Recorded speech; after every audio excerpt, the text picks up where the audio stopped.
Mesdames, Messieurs, bonsoir. Nous sommes en direct sur le plateau de la DRTV pour votre rendez-vous du mardi, l'émission Sans détour. Le thème de ce soir, nous allons essayer de tirer quelques enseignements 9 ans après le lancement de la municipalisation accélérée. Si nous avons choisi de traiter ce thème ce soir, parce que nous venons de célébrer le 52e anniversaire de l'indépendance du Congo dans le département du Poul, qui a été accompagné par des travaux mis en place grâce à la municipalisation de ce département. Alors, 9 ans après que l'on ait lancé cette municipalisation, qui a commencé en 2004 dans le Kwilu, en 2005 dans l'Ikwala, en 2006 dans le Nyari, en 2007 dans la Cuvette. Brazzaville, on a pris 3 ans, 2008, 2009, 2010, 2011 dans la Cuvette Ouest, dont Ivo était la capitale, et 2012, Kinkala. On annonce 2013 dans les plateaux. Alors, est-ce que en 2013, ça fera 10 ans, mais nous ne voulons pas attendre 10 ans avant de dresser le bilan ou sinon tirer les enseignements de cette municipalisation.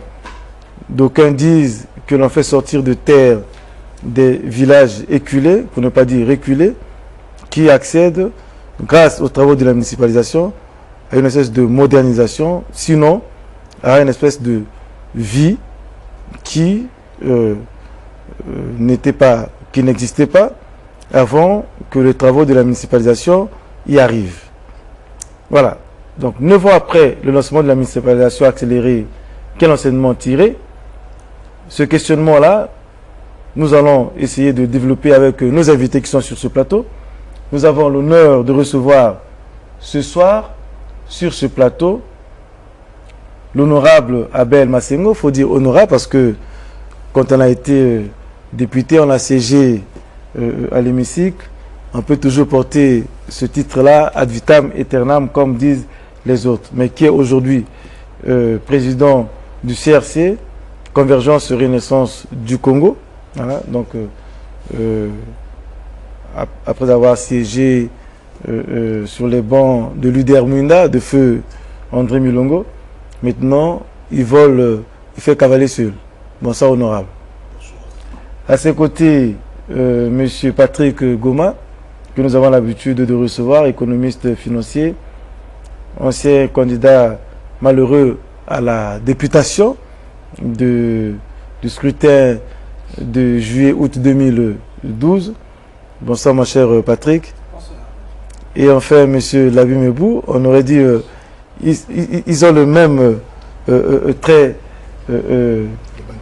parce qu'ils ont tous été candidats à malheureux. Lui, M. Labi Mebou, journaliste, reporter,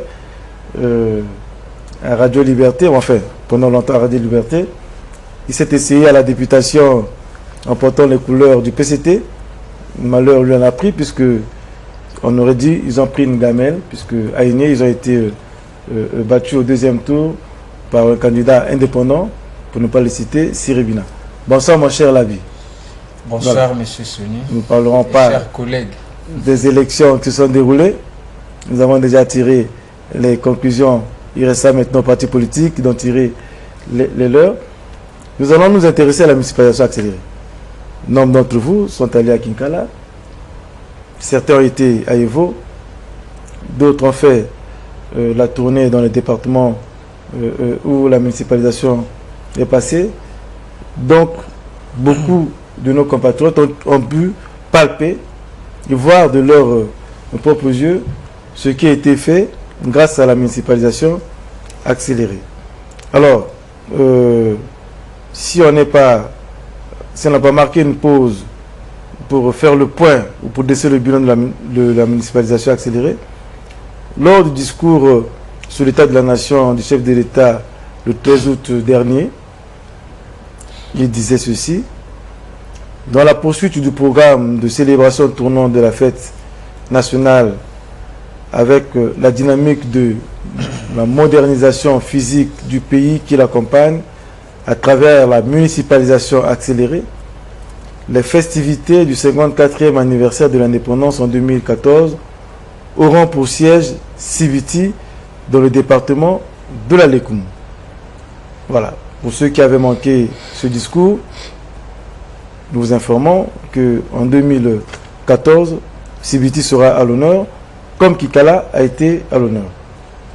Et ce pour autant, là où est passée la municipalisation accélérée, y compris dans la ville de Brazzaville, les gens y ont vu quelque chose. Chers amis, peut-on tirer quelques enseignements de la municipalisation accélérée? Honorable. Je vous remercie, monsieur le journaliste. Vous savez que il y a eu pratiquement la municipalisation dans tous ces départements. Et jusqu'alors, le Congolais attend comme si c'est des plats qui se réchauffent à tout moment. Nous attendions toujours ces jeunes, ces filles et fils des départements qui doivent avoir des emplois un peu pérennisables, la pérennisation des emplois. C'est ça que les jeunes attendent, mais il s'avère que c'est la modernité, c'est la construction des infrastructures qui se font, c'est bien. Nous avons ces infrastructures. Mais au moment où, comme ce qui est passé dans le pool, ces jeunes qui sont en train de faire la déforestation, on devait attendre l'agroforesterie, on devait attendre un peu la pisciculture, un peu de l'élevage, l'agriculture et tout. Mais attendons toujours, parce que ces jeunes attendaient au moins que ces petites usines qui devraient peut-être être des petites fabriques de cigarettes, comme ici à Brazzaville et tout ça, c'est ça qu'ils attendaient, des fabriques d'allumettes, des petites choses comme ça. Bon, mais c'est que la modernité qui est en train de se faire, nous devons féliciter aussi le président de la République, parce que vous savez qu'il y a eu comme le 4 mars, moi étant enfant de poule, j'ai vécu un peu des pressions de ces jeunes, des paysans, qui me disaient qu'est-ce que la municipalisation de poule devrait se tenir. On était là comme des gens qu'on a posé plusieurs questions, parce que j'étais candidat malheureux à Lungui, bon, ben, entre guillemets. Mais on était là pour dire que c'est connaître par le président de la République, parce que dans ces chantiers, il avait dit que ça devait se faire. Et ça s'est concrétisé. Pour nous, c'est ça, la réussite de la municipalisation, ça s'est concrétisé. Il y a eu la fête, il y a eu tout ce qu'il fallait, les gymnases et tout.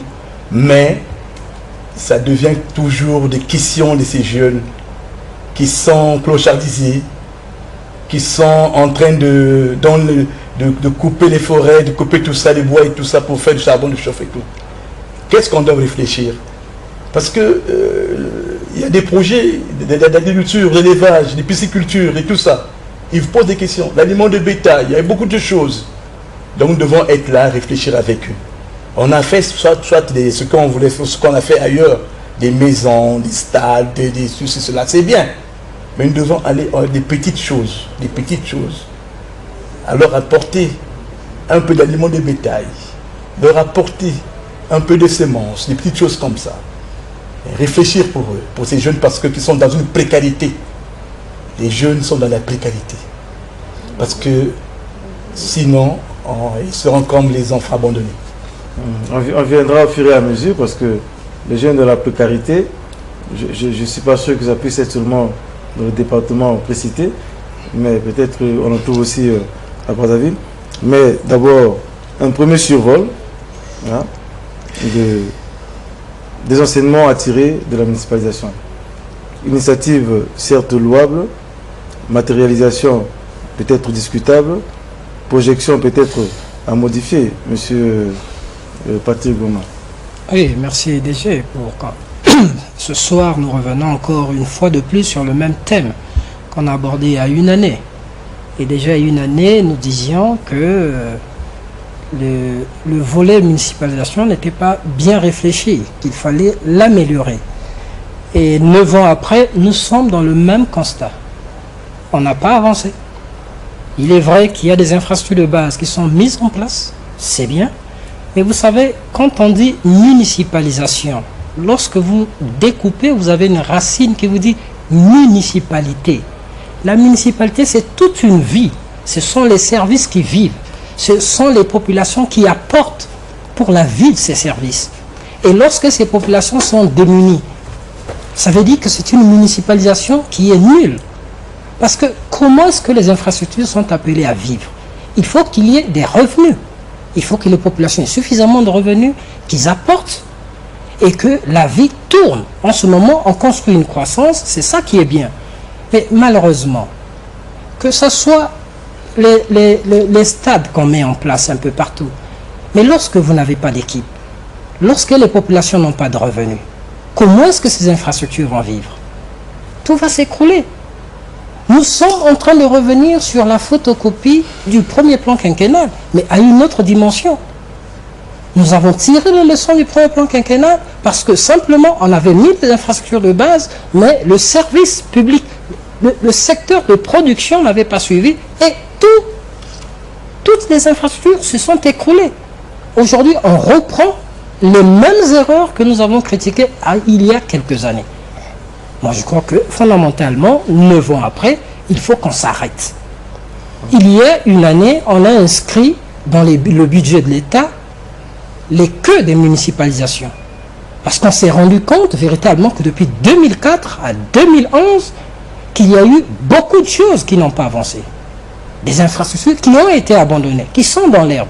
On a inscrit dans les budgets pour qu'on achève ces infrastructures. Rien n'est fait. Je sors d'une tournée du Niari, du Kouilou.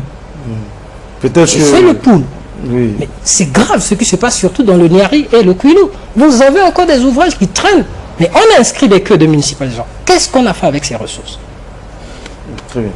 Alors mon cher Lavi Mebou, je ne vais pas que vous puissiez répondre à la question de notre ami Patrick Goma. Qu'est-ce qu'on a fait avec l'argent qui avait été dégagé pour financer les projets de municipalisation lorsqu'on inscrit encore dans le budget un certain nombre de ressources pour terminer ces ouvrages qui n'ont jamais eu de début de commencement. Alors, est-ce qu'il y a des enseignements à tirer 9 ans après cette municipalisation? Bon, merci Monsieur Souni. Non, je voudrais d'abord, avant de donner mon point de vue sur votre question, que nous fassions la différence qui existe entre la volonté, la politique de désenclaver le pays et donc de faire de la municipalisation une action à vouloir sortir les populations de l'Interland dans l'enclavement qu'ils étaient et le suivi des travaux à exécuter. Deux choses différentes. Mais je voudrais donner un point de vue précis. Je crois que nous ne pouvons pas vouloir d'une chose et son contraire. Il faut avouer que depuis des années, depuis les indépendances, dans notre pays et surtout à l'intérieur du pays, les édifices laissés par les colons, comme on le disait, ça ne tenait plus et nos administrations, pour la plupart, travaillaient dans les conditions on ne peut plus qualifier. Moi, j'ai pratiquement eu l'avantage parce que en tant que journaliste, avant la guerre et même après la guerre, j'ai gestionné pratiquement tous les départements de notre pays. Et à l'époque, lorsque nous sortions de la guerre de 97, je me disais finalement comment pouvait travailler un préfet, comment pouvait travailler un sous-préfet. J'étais particulièrement dans la cuvette ouest où le préfet travaillait dans les conditions, je ne peux plus qualifier, enfin, vraiment c'était abominable. Mais aujourd'hui, ces populations, aujourd'hui ces administrations travaillent dans des locaux qui sont adéquats. Et ça, c'est quelque chose à féliciter parce qu'on ne peut pas faire tout à la fois. C'est un programme. Hier, c'était un projet de société. Aujourd'hui, c'est un programme. Et donc, c'est la suite de la nouvelle espérance. Aujourd'hui, nous sommes sur le chemin d'avenir. Lui, le président qui était élu et réélu, il pense que moi, pour moderniser, moi pour donner de l'emploi aux jeunes, moi pour donner la vie moderne aux populations de tout le pays, je dois d'abord mettre les structures de base, construire les routes, mettre les édifices publics et ensuite aller à autre chose. Et aussi, quand on construit une route, ça donne quoi à la fin? Quand on construit une route, aussitôt, ça donne la possibilité à ceux que eux, mes collègues ici parlent de l'emploi, effectivement, donne la possibilité aux jeunes, non seulement aux jeunes, à tous ceux qui veulent travailler, à tous ceux qui veulent être dans l'informel, de bénéficier les retombées, effectivement, de cette route. Est-ce que... De la même façon, on peut imaginer aussi que ça développe l'exode rural s'il n'y a pas de structure économique permettant à les sédentariser. Mais écoutez, est-ce qu'on peut faire tout à la fois? L'exode rural, je ne pense pas. Parce qu'aujourd'hui, je vous prends par exemple dans la partie nord, quand le courant va d'Imboulou jusqu'à Owando, les populations, les jeunes d'Owando qui peuvent avoir le courant, qui peuvent donc regarder la télévision, je ne pense pas qu'il y ait toujours l'exode rural. Et lorsqu'on construit un stade, ça ne veut pas dire qu'aussitôt, nous ayons déjà des équipes des compétitions internationales. On organise le pays de cette manière que demain ou après-demain, tout ça se suit. Voilà. Ok, très bien. Alors, la route facteur de développement, mais la route aussi, comme dit notre ami Labi, peut permettre de sénotariser les populations. Alors, que répondez-vous aux critiques qui consistent à dire que à chaque fois c'est la même chose? On construit des palais, on construit des stades, on construit les résidences des sous-préfets ou des préfets, et on concentre l'ensemble des constructions dans la ville capitale, enfin, c'est-à-dire que dans la préfecture, là où auront lieu les festivités, et parfois les autres sous-préfectures sont quasiment marginalisées et ne reçoivent que dalle de financement de cette municipalisation. Que répondez-vous? Monsieur le journaliste, je vous remercie. Vous savez que ces populations, qu'est-ce qu'elles disent? Ils disent que non, mais l'architecture de la maison est bien connue, nous ne connaissons pas le nombre des chambres, nous ne connaissons pas le mobilier, nous connaissons tout ce que nous avons là à l'intérieur. Ils se posent plus une question. Mais pour ces populations-là, pour faire avoir des structures de base pour ces populations, parce que pour eux, ils disent, bon, moi j'ai besoin de la pisciculture, j'ai besoin de ce qu'on m'amène l'aliment de bétail. Des trucs comme ça, par rapport, les données sont par rapport dans chaque district. Il y a des districts là, quand vous allez, parce que celui qui est à Kindamba, il se dit que bon, moi j'ai besoin qu'on m'amène la pisciculture ici, quand je vais faire des étendues d'eau, moi j'ai besoin de l'élevage de bétail et tout ça. Mais est-ce qu'il y a un cahier de charges qui est élaboré au départ pour que... C'est ça qu'on devrait faire. On devrait voir ces choses-là en amont. On devrait voir des cahiers de charges, district par district. Qu'est-ce que les jeunes cherchent? Parce qu'il y a quand même des centres de formation, hein, des jeunes qui veulent aller se former, leur amener des machines à coudre, tout ça. Parce que le pool est resté dans la précarité. Les jeunes sont restés dans les forêts et tout ça. Il y a des jeunes qui ont 10 ans, 12 ans, 13 ans, 15 ans, qui n'ont jamais été à l'école. Leur amener une machine à coudre et tout ça, ils apprennent et tout ça. Et des jeunes qui sont là, qui peuvent avoir des petites menuiseries et tout ça. C'est ça, des petites choses comme ça. On cherche des grandes choses, c'est bien, c'est bien. Parce que le paysan va dire, bon, ben, l'immeuble est là, le bâtiment est là, l'architecture, les nombres de chambres, j'ai pas besoin de ça, j'ai pas besoin de mobilier qui est dans ce bâtiment. Il se dit que c'est pas son problème. Lui, il veut les petites choses, les rudimentaires, les primitifs, les premières choses et tout ce qu'il cherche. Lui amener son petit marché, son petit truc, c'est tout. Est-ce qu'il ne faut pas d'abord faire les projets structurants, n'est-ce pas, qui permettent plus ou moins de donner une espèce de vie aux cités qui ressemblaient à des grands villages éculés. Apporter un peu de modernité en équipant, n'est-ce pas, en créant des routes, des voies qui permettront, si jamais il y a des structures productives, d'évacuer les produits agricoles. Est-ce que ce n'est pas aussi quelque chose de positif qu'on peut retenir dans cette municipalisation? Bon, je ne dis pas que la municipalisation est une mauvaise, c'est une bonne chose, parce que déjà, je peux prendre le cas de la cuvette ouest où il y a quelques années, l'accessibilité était difficile. Avec la route, on accède facilement, ce qui est une bonne chose. Mais lorsqu'on parle des projets structurants, le projet structurant, ce n'est pas seulement les infrastructures, c'est toute la dynamique économique qui accompagne, qui encadre les infrastructures. Mais lorsqu'on a décalé l'encadrement économique, qu'on a laissé l'infrastructure de base, l'infrastructure va s'écrouler. Ça, il n'y a rien à faire. je suis surpris d'entendre M. Labi dire que les préfets travaillent dans les bonnes conditions. Non, écoutez, allez regarder. Ces bâtiments-là restent inachevés jusqu'aujourd'hui. Je sors du Kouilou. La préfecture de Kouilou n'a pas de voie d'accès. Il n'y a personne. C'est une belle bâtisse. Hein? C'est ça la vérité. Ce n'est pas qu'on dise qu'il y a un bâtiment, non. Il faut que le bâtiment vive. Les bâtiments ne vivent pas. Vous allez dans la cuvette, c'est le même problème. La préfecture le préfet ne travaille pas. Le bâtiment est fermé jusqu'aujourd'hui. Donc il faut qu'on dise des choses justes. La peinture est même écaillée, la préfecture de Fondou. Vous savez qu'en 9 ans de municipalisation, nous avons investi plus de 2200 milliards. Faites le point. Plus de 2200 milliards d'investissements en 9 ans, rien que pour la municipalisation. Et 2200 milliards d'investissements, zéro emploi. 2200 milliards d'investissements, aucune équipe ne fonctionne dans les départements où on a placé les stades. Aucun projet économique qui soit capable de faire vivre ces infrastructures. Les hôpitaux sont à terre. On veut construire les hôpitaux, mais le projet structurant veut quoi? Au moment où on monte une structure hospitalière, eh bien, il y a la formation qui doit se faire de l'autre côté. C'est ça le projet structurant. Les médecins sont formés, les structures sont mises en place et ces médecins arrivent, mettent en musique ces structures et la population vit. Mais refaites ce département. Refaites ce département. Attendez, monsieur Labi. Moi je suis objectif. Je ne suis pas dans les histoires complètement tordues. Je suis objectif. Il faut revenir. C'est relatif. Oui. Lorsqu'on a mal fait, je crois que le président de la République l'a toujours relevé.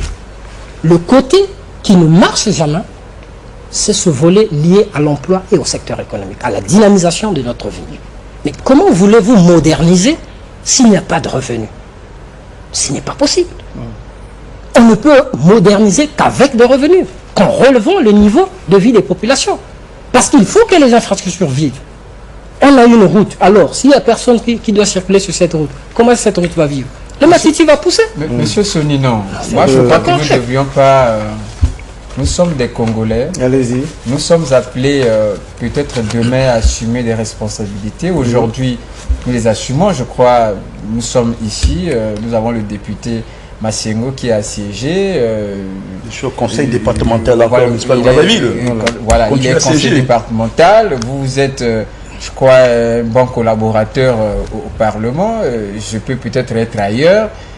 Bon, mais je crois qu'il faut dire, il ne faut pas mélanger des choses. J'ai ici avec moi, s'il vous plaît, monsieur Soni, le chemin d'avenir. C'est ça. Aujourd'hui, c'est le programme du gouvernement du président Sassou Nguesso.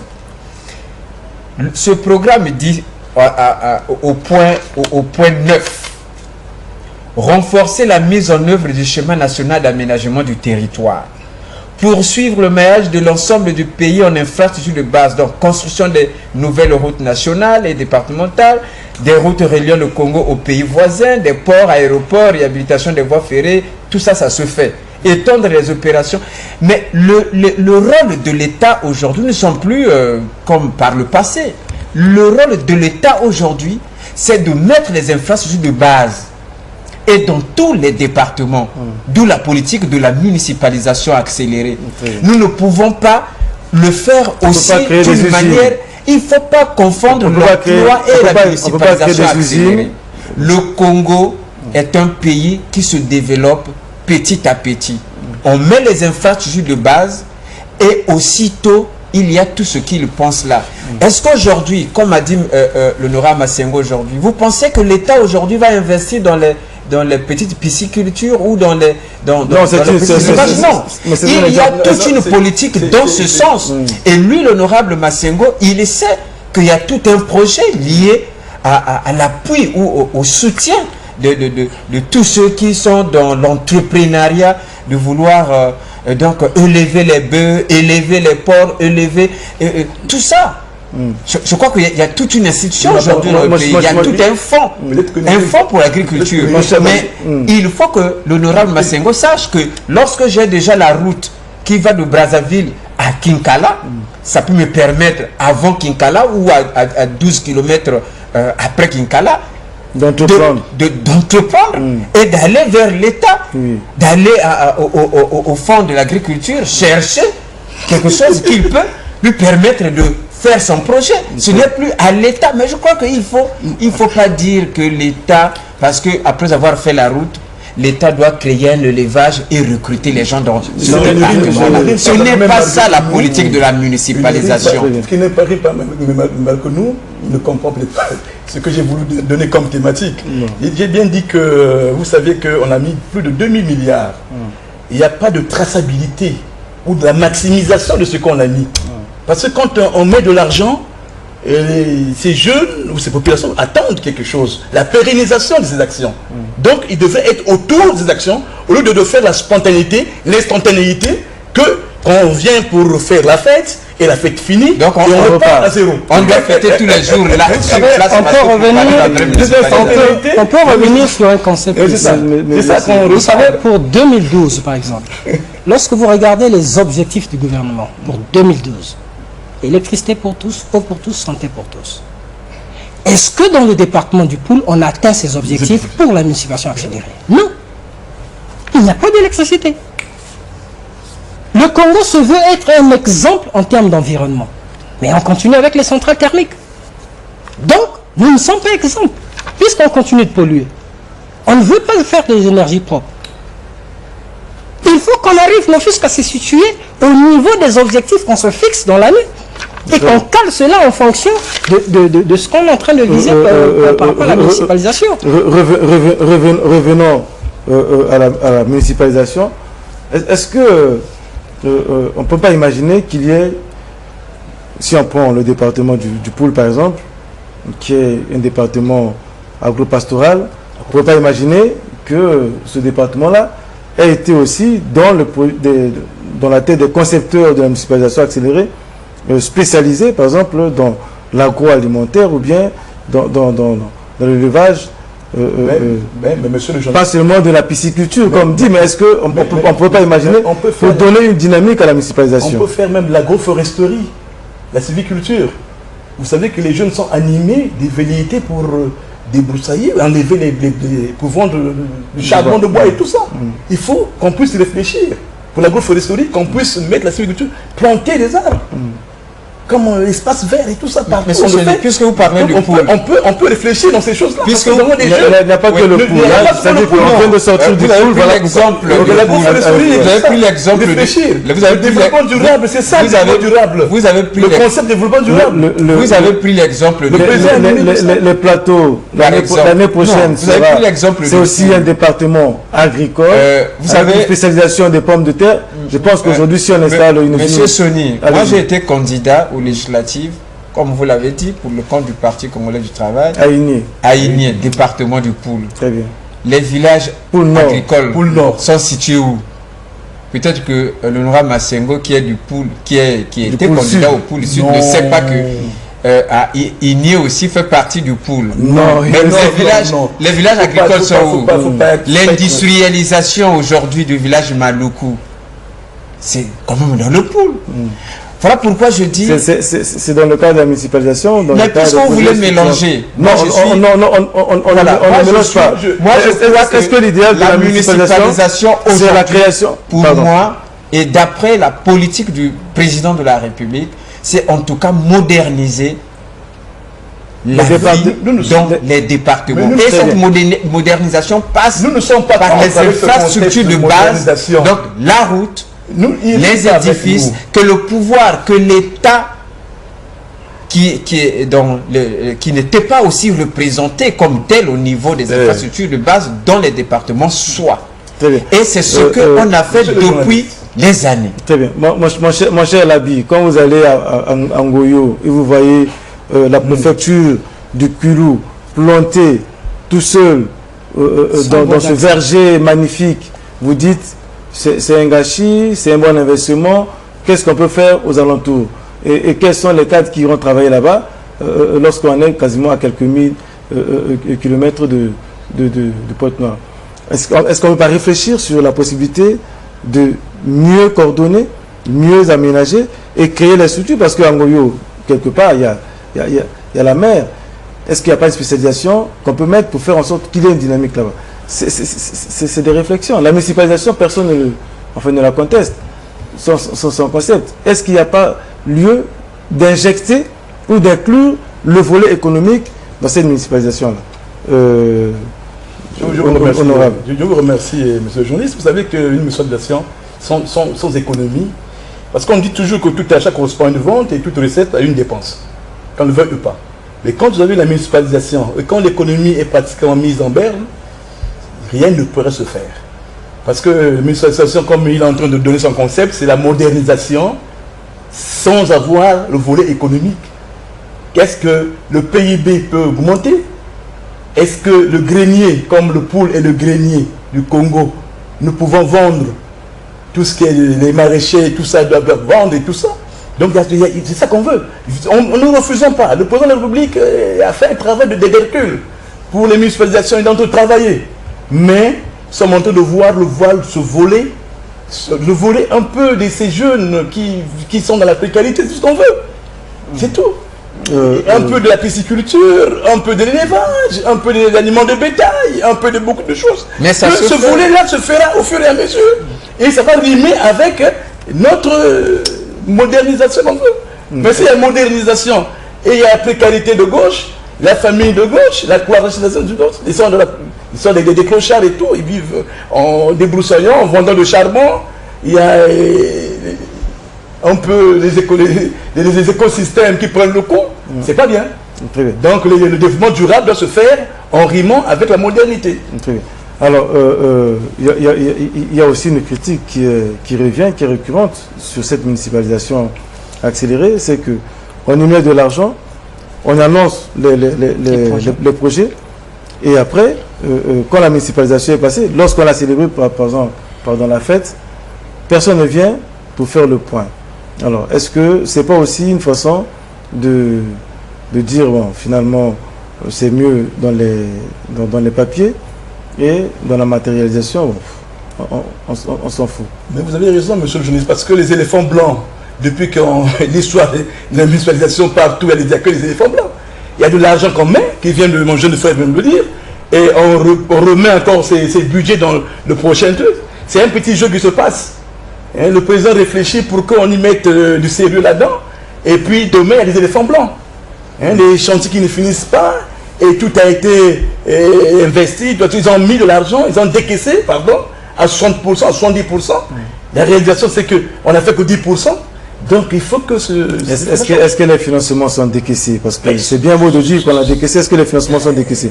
Est-ce que, s'ils sont décaissés, est-ce qu'ils ne sont pas décaissés tardivement et par conséquent freinent l'évolution d'un certain nombre de chantiers? Parce que si vous allez encore... Moi, je crois que lorsqu'on parle des financements, dans ce projet municipalisation, il y a plusieurs responsables en termes de contrôle. Vous savez qu'on ne peut pas quand même passer 9 ans de municipalisation et au jour d'aujourd'hui, il n'y a aucun rapport de la Cour des comptes. C'est la Cour des disciplines budgétaires. On a engagé des finances et la Cour des comptes ne dit rien jusqu'aujourd'hui sur la municipalisation. Le Conseil économique, qui est le conseil du gouvernement, ne dit absolument rien. Mais c'est là toute la difficulté dans ce qu'on veut faire. Il n'a une mission consultative, hein, il ne donne pas... Effectivement, mais il y a un rapport qui devait être... mais il ne donne pas les décisions. Un rapport public pour que le peuple sache. Un rapport qui ne peut pas être vu. Il faut que ça guide. Monsieur le journaliste, quelles sont les prérogatives des députés? C'est le contrôle. Oui, mais le député, il devrait aller contrôler. La matérialisation de ce projet. Et ils sont là pour la loi. Monsieur ils ne contrôlent pas. Il devrait aller contrôler ces genres de... Monsieur Soni. La municipalisation. Non, moi je suis surpris que Monsieur Labi, l'honorable Massengo vous aurez été élu député, est-ce que vous la serez fonction du député vis-à-vis de ce travail qui se fait dans le pays et donc la municipalisation? Vous n'avez pas tout à pour me faire. Moi, j'ai travaillé à l'Assemblée. On a voulu faire le contrôle de l'info. Moi, j'ai travaillé à l'Assemblée. Ah, très bien. J'ai travaillé à l'Assemblée comme conseiller d'un premier vice-président à l'Assemblée nationale. Et c'est à cette époque où monsieur plutôt l'honorable Massiengo siégeait. Bon, donc, quand lui, parlementaire de son État, et la municipalisation a commencé, lui, il siégeait. Oui, on a fallu. Et lui, en tant que parlementaire, même au cours des questions orales avec débat, n'a jamais posé cette question de vouloir faire le point. Ne fût-ce qu'une enquête parlementaire qui est déjà permise par le règlement intérieur de l'Assemblée nationale. Mais je dis ceci.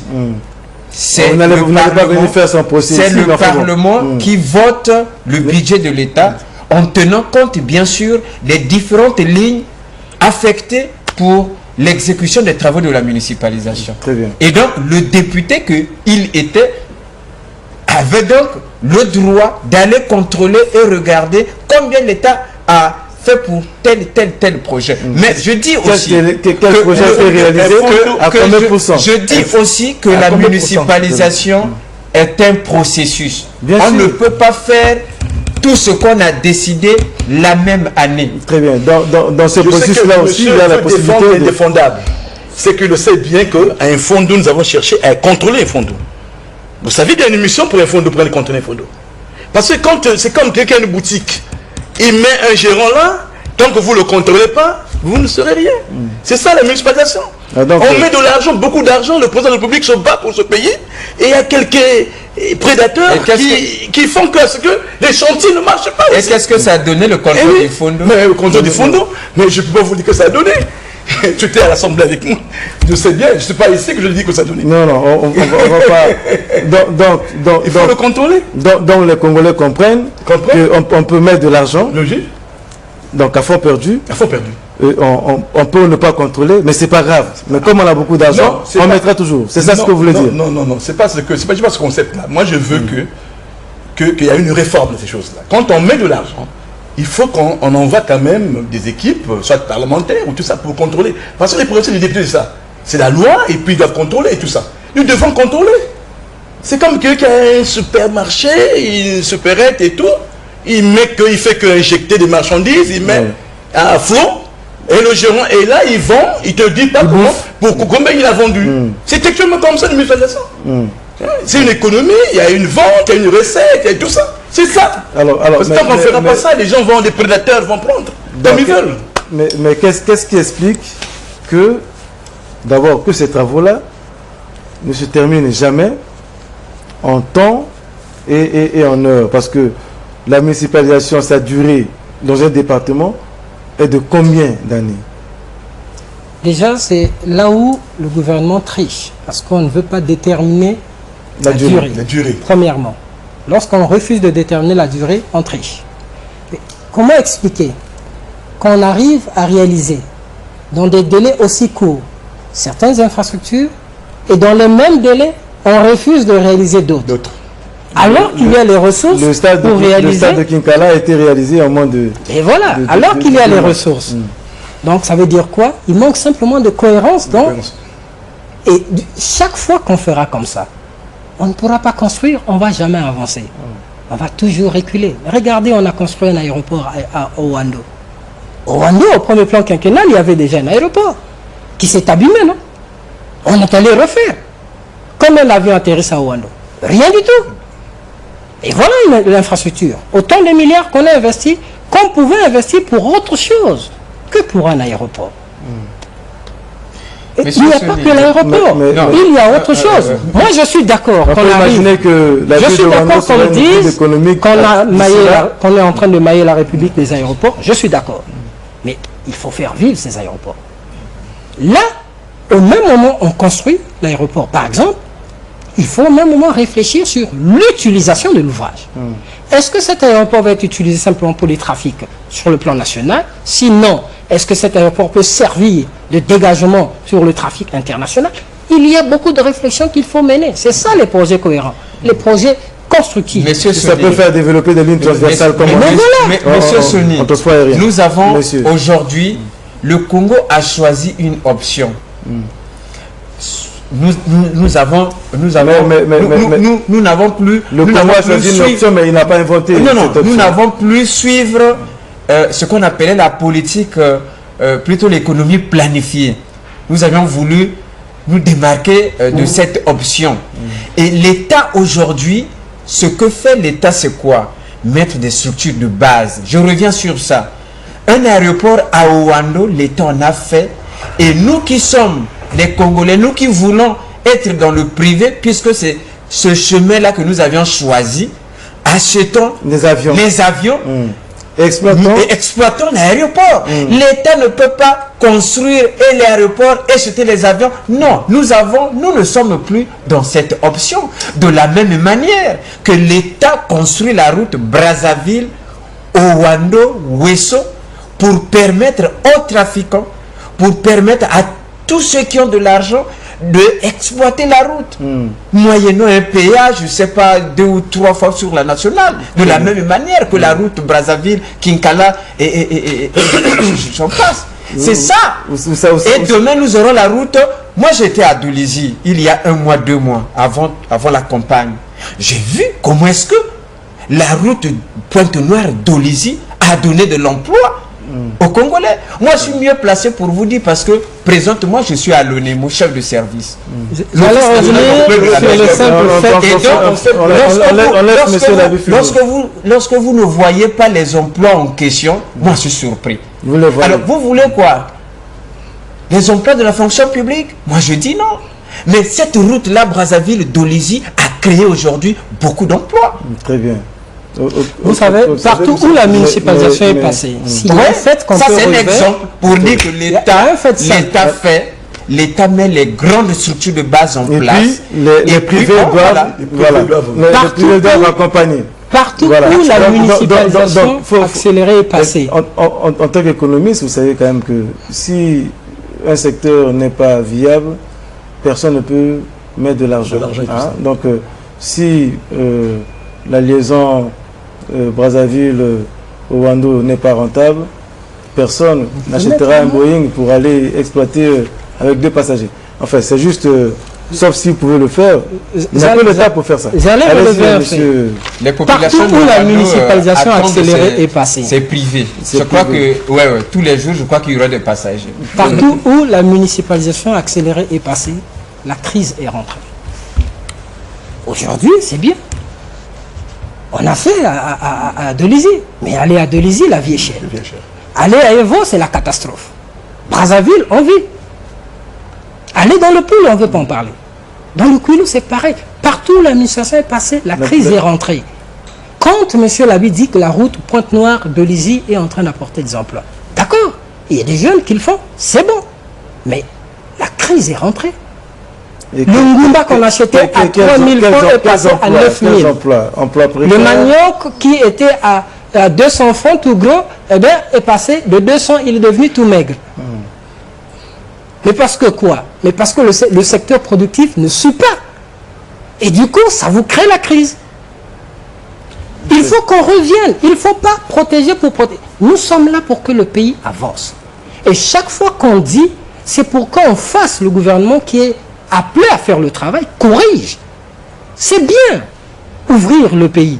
Mais ouvrir vers quoi? Vers la misère? Si c'est vers la misère, il faut qu'on arrête qu'on rectifie le tir. Excusez-moi, honorable. Regarde, je ne fais pas comprendre. Peut-être qu'il faut parler en français facile, comme disent nos confrères de RFI. Parler en français facile, comme voilà. vous voulez. L'État fait ce qu'on peut faire dans un quartier. L'État a fait comme on a voulu à Brazzaville. À Brazzaville, il y a quelques années ici, on ne pouvait pas circuler. Nous avions dit qu'il y avait des embouteillages, etc., ainsi de suite. L'État, de par cette politique de la municipalisation, a ouvert un certain nombre de routes. Les sorties nord de Brazzaville, les routes de la Corniche, etc., ainsi de suite. Et aujourd'hui, tous ceux qui exploitent leurs taxis, tous ceux qui peuvent avoir leur bus, etc., ainsi de suite, tous ceux qui peuvent circuler, bref, tous ceux qui peuvent faire leur commerce par-ci, par-là, le font. Ça veut dire quoi? Que l'État, en amont, a posé les jalons d'un développement. Lorsque mon ami ici, excusez, lorsque mon ami dit, non, quand il prend l'exemple de Ngumba, qui devient cher sur le marché de Tunisie, vous voulez quoi? Donc vous avez voulu que nous soyons enclavés dans nos départements? Non, on va donc que l'État soit chasseur aussi pour l'État. Vous allez demander trop à l'État. On va marquer une petite pause. J'espère que mon cher Labi, c'est juste pour un peu nous faire rire. Je ne suis pas sûr que ce soit les propos tenus par notre ami Patrick Goma. On marque une petite pause publicitaire et puis on va revenir sur ce plateau pour la deuxième partie. Une page de publicité à la régie si vous êtes prêts. Après, on reviendra sur ce plateau pour la deuxième partie. On a 5 minutes de publicité. À la régie, si vous êtes prêts, une petite page de publicité. 5 minutes. Chez eux que nous sommes bel et bien en direct et nous voulons peut-être pas dresser le bilan de la municipalisation accélérée 9 ans après, mais au moins tirer quelques enseignements, si ces enseignements-là peuvent permettre de corriger aussi bien ceux qui vivront cette municipalisation chez eux. Est-ce que dans le cahier de charge que c'est responsable, puisqu'on associe maintenant les cadres et responsables originaires de ces départements, de monter les projets qui seront débattus au niveau du comité d'arbitrage, de faire quand même le choix de la spécialisation des départements et de demander, peut-être pour la première fois, que l'on crée par exemple une usine de transformation de pommes de terre, par exemple, dans les plateaux, ou des arachides tequés, comme on sait que là-bas, on en est friand. Mais 9 ans après, autant d'argent injecté, est-ce que le résultat est à la hauteur? Pourquoi on ne peut pas dire la municipalisation de Kinkala, puisque c'est une dynamique, mais on a mis de l'argent pour réaliser pendant 2 ans l'héliport, la route, l'usine, etc. Est-ce qu'on ne peut pas dire, on peut pas limiter dans le temps? Ça nous éviterait que l'on s'étale et qu'on évite de dresser le bilan honorable. Je vous remercie, monsieur le journaliste. Vous savez que quand on prend l'administration qui s'est passée à Wando, prenez le grand stade de Wando. Si en face, on avait réfléchi avec les eaux poissonneuses, la cuvette et tout, petites fabriques comme ça, on fait des petites usines pour essayer de réfléchir, les boîtes de sardines et tout ça, de poissons qu'on devrait au moins transformer et tout. Et en face, nous avons le stade. Et la rentabilité de ce stade-là, il faut attendre 1 an pour qu'on puisse jouer. Tu comprends? Donc c'est du gâchis. Donc on devait avoir en face des transformations, des trucs comme ça, soit pour les poissons, soit pour l'arachide, comme tu le dis. Ça au moins la population devrait prendre ça en compte, avoir ça en compte. Donc que de faire des choses comme ça. Monsieur Goma, à l'exception des autres départements, mais Brazzaville a connu 3 ans de municipalisation. Au cours de ces 3 ans, 2008, 2009, 2010, est-ce dire que 2010, ça s'est arrêté? On peut faire le bilan de cette municipalisation, où il y a encore à attendre qu'un certain nombre d'édifices voient le jour, puisqu'on y a injecté de l'argent. 128 milliards. Déjà, vous savez, pour le cas de Brazzaville, où nous sommes, il y a plusieurs projets qui n'ont même pas encore vu le jour. Le marché de Talangaï. Le marché de Total, il est en train de prendre son vol. Il y a plusieurs projets. L'aéroport qui devait prendre fin depuis. C'est ça le manque de cohérence dont on dit toujours. Tant qu'on ne va pas limiter le temps, eh bien, on ne va jamais avancer. On avance, le développement, le développement est fonction de temps. On se fixe le temps, on réalise, et après ce temps, on passe à autre chose.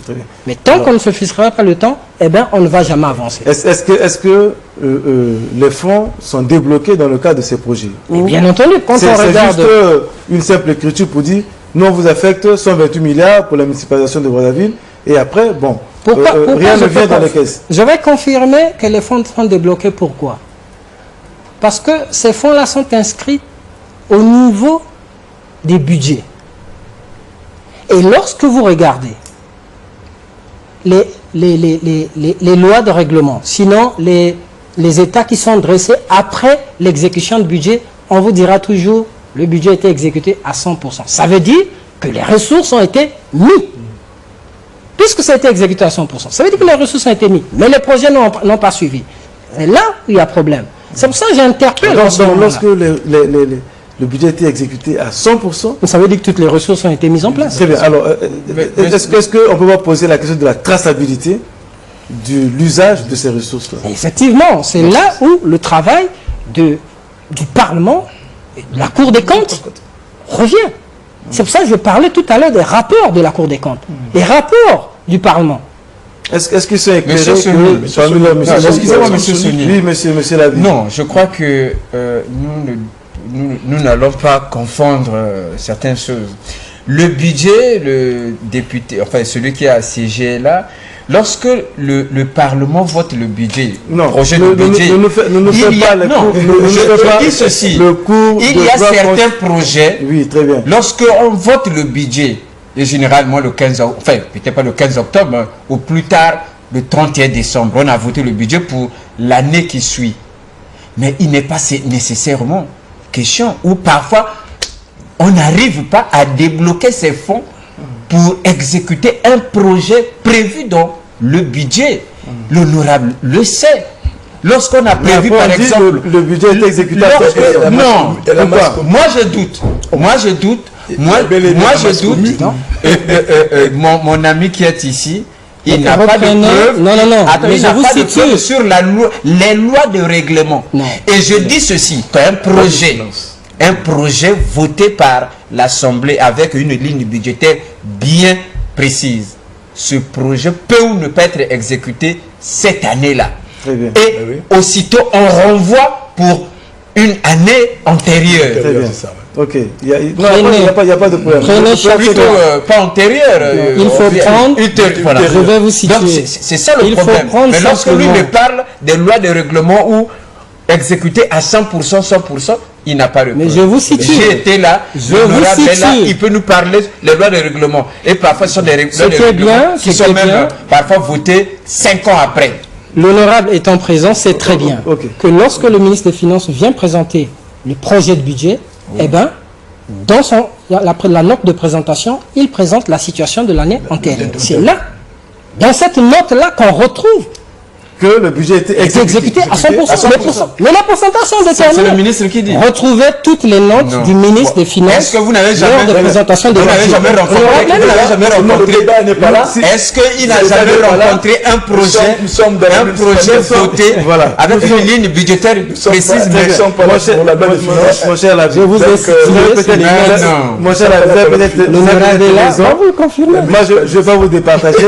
Certainement qu'on fera une émission là-dessus. La municipalisation, elle est progressive. Voilà. Il y a des projets qui peuvent être exécutés à 2 ans, 4 ans après, alors que la municipalisation est déjà ailleurs, dans d'autres départements. Pourquoi est-ce qu'on ne limiterait pas ça dans le temps pour qu'au moins qu'on sache l'effectivité de la réalisation de ces projets? Est-ce que c'est des projets ad vitam aeternam qui ne verront peut-être pas le jour et qui éviteraient que l'on vienne contre Monsieur Sony, parce que cet argent est débloqué ou non? Monsieur Sony, est-ce que l'État est comme nous autres fonctionnaires, excusez-moi, qui avons un 50 000 francs, un 100 000 francs, la fin du mois, je sais que non, j'ai 50 000 francs pour payer la maison, j'ai 30 000 francs pour payer la scolarité, et bon, je fais des opérations, j'ai 10 000 francs pour payer les bus. L'État, ce n'est pas ça. L'État vote un budget avec l'espoir que dans le domaine pétrolier, il peut rassembler tant de milliards, dans le domaine des impôts, il peut rassembler tant de milliards pour exécuter tel ou tel projet.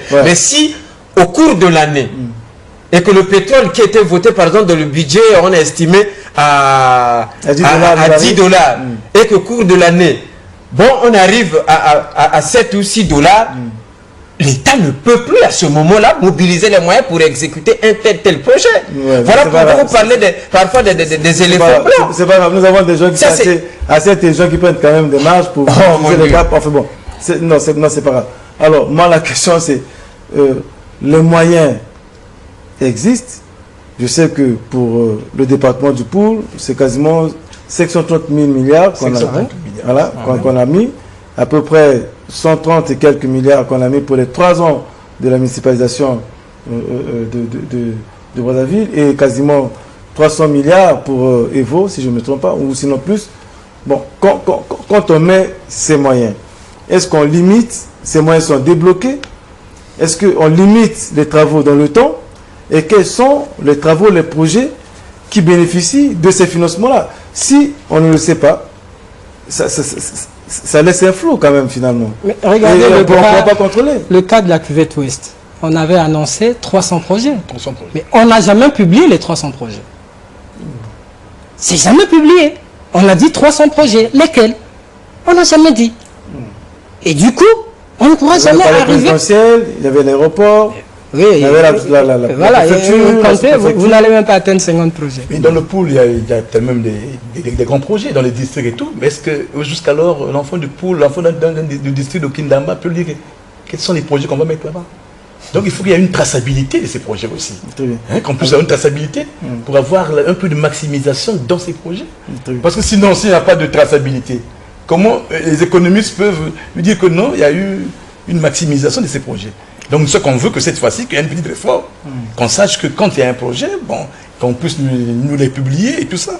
District par district et tout ça, parce que nous voulons bien, on le dit bien. Oui, mais c'est pas pour rien. C'est pas pour rien que il y a des... Enfin, je crois que ce n'est pas cette année seulement. L'État consulte parfois les cadres du département.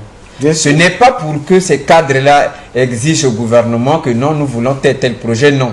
L'État consulte les cadres, qu'il y a la municipalisation dans votre département. Voilà. Vous êtes originaire de ce département. Voilà. Qu'est-ce que vous en pensez? Créer des entreprises. Et les cadres se retrouvent, pas des entreprises, je parle du cadre de la municipalisation. Non? Les cadres généralement se retrouvent et regardent qu'est-ce qu'on peut faire. Quel est le projet bénéfique pour le département? Chacun va prendre... Et l'honorable Massengo qui est là, je crois, en tant que parlementaire du Poul, il y a encore quelques mois, a pris part à cette réunion des cadres du Poul pour donner. Je n'étais pas associé, on ne m'a jamais associé. Je ne suis pas parlementaire du Poul, je suis conseiller département municipal de Brazzaville. Non, c'est pas grave. Mais je pense que dans la... Je suis conseiller local de Brazzaville. Comme dit monsieur Ladi, voilà, on associe les cadres originaires de ces départements-là. On associe des cadres. Pour qu'ils viennent, pour qu'ils viennent aider. Moi, je t'ai jamais associé dans ces conseils. Mais c'est pas grave, Mais la dynamique est que on fait quelque chose dans votre département. Les cadres les plus représentatifs, puisqu'il en existe, sont associés dans la dynamique. Mais souvent. Par contre, est-ce que ces cadres-là ne viennent pas eux-mêmes pour se partager l'éléphant, n'est-ce pas? En se disant, bon, il y aura une manne qui va tomber. Bon, toi tu prends 1 million, tu crées ton entreprise, toi également 1 million, et après, au bout de compte, on dit, bon, mais c'est pas grave, on vous a donné l'argent, vous n'avez rien fait, mais c'est votre département. Est-ce que c'est pas aussi ce que les uns et les autres souhaitent pour la paix? Souvent dans ces départements, on choisit même les cadres qui n'ont même pas pignon sur rue. Moi, je vous parle, j'ai construit des écoles, des ponts, tout ça, beaucoup de choses. J'ai des références là-bas. Mais on ne t'associe pas. Bon, on associe ceux qui peuvent être manipulables ou bien, comme tu le dis, on peut le mettre dans un petit marché et tout. Mais ceux qui ont des concepts un peu, et de cohérence dans les idées et tout ça, on te met en marge aussi. Hein. Bon. Donc tu as peut-être raison de ce côté. Donc moi, je n'ai jamais été associé et j'ai fini ensuite une fois. J'ai jamais été associé et tout. Très bien. Mais c'est ce qui se fait, c'est ce qui se fera dans le plateau, c'est ce qui se fera dans les Koumou, n'est-ce pas? C'est ce qui s'est fait dans le Poul et je pense aussi dans d'autres départements, notamment dans la cuvette ouest.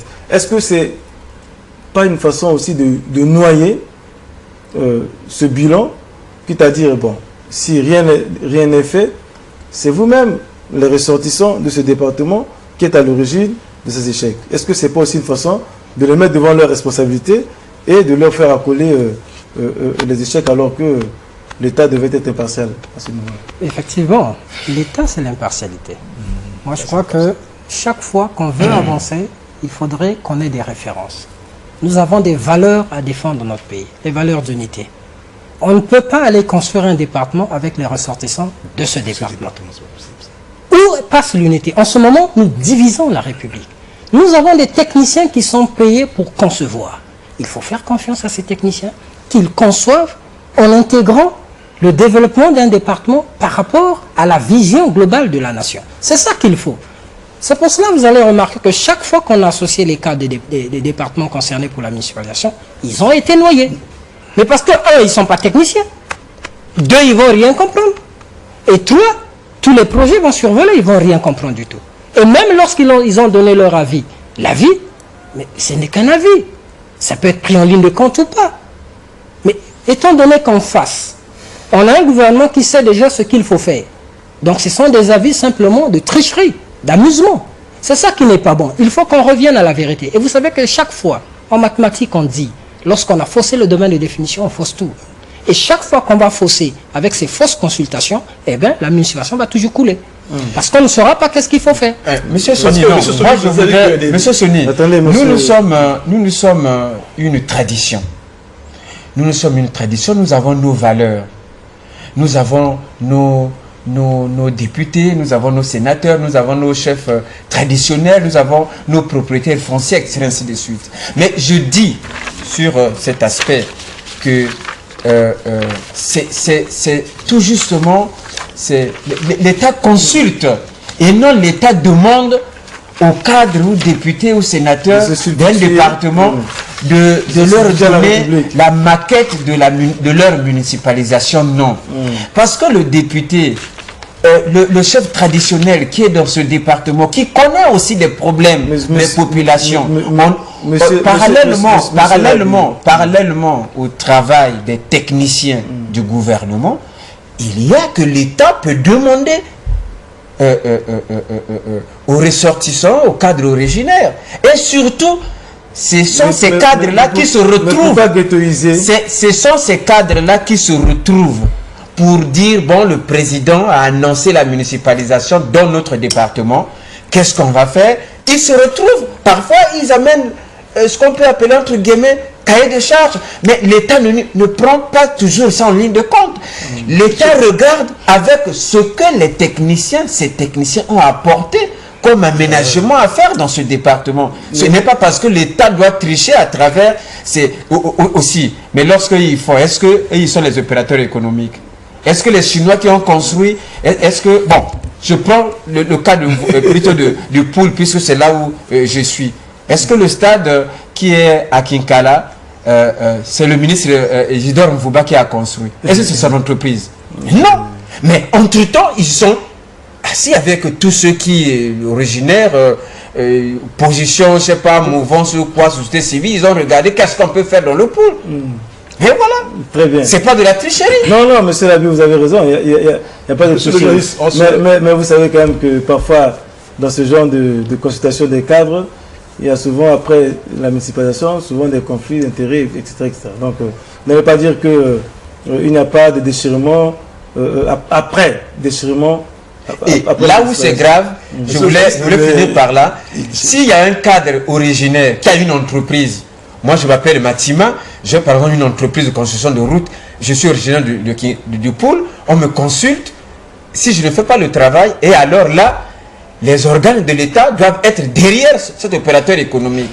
C'est là où... Il ne faut pas que tu puisses indexer les gens. Non, c'est un exemple. Il n'est pas opérateur économique. Parce qu'il faut éviter que... C'est un exemple. Qu'on sorte d'ici, c'est comme ça, indexer les gens. On entend faire le procès de quelqu'un. Nous sommes en train de dire...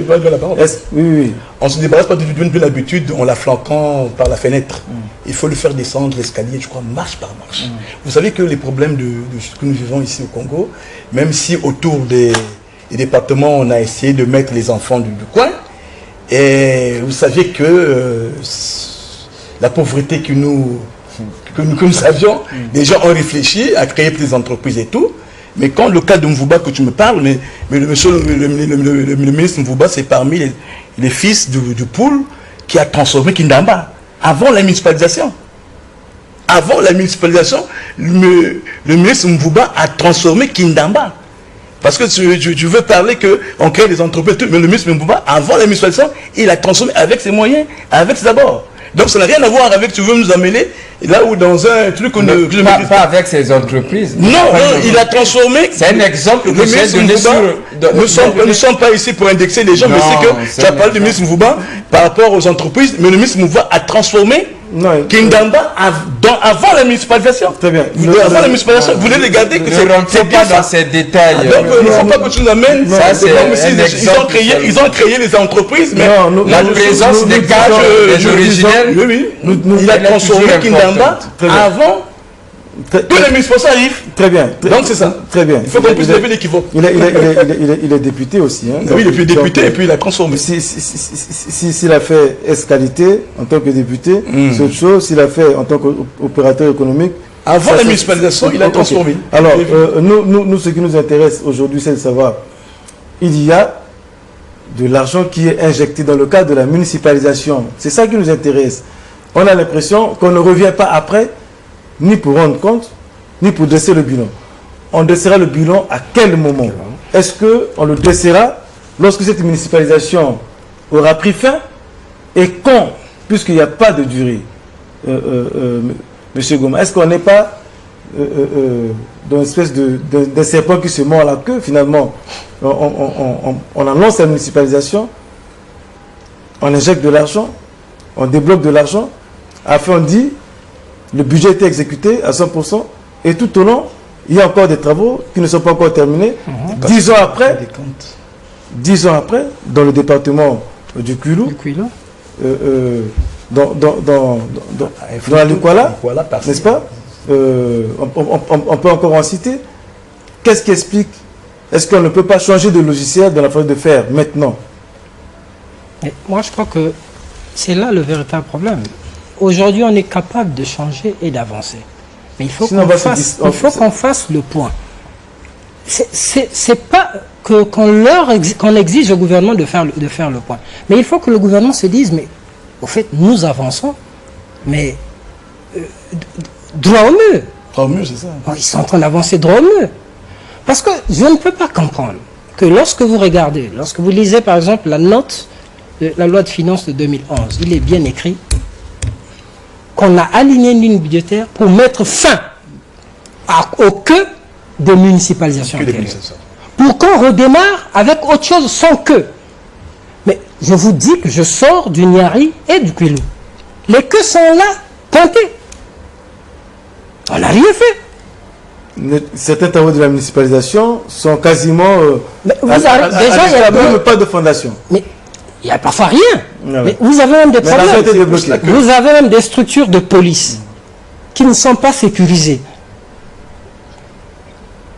On a des sérieux problèmes.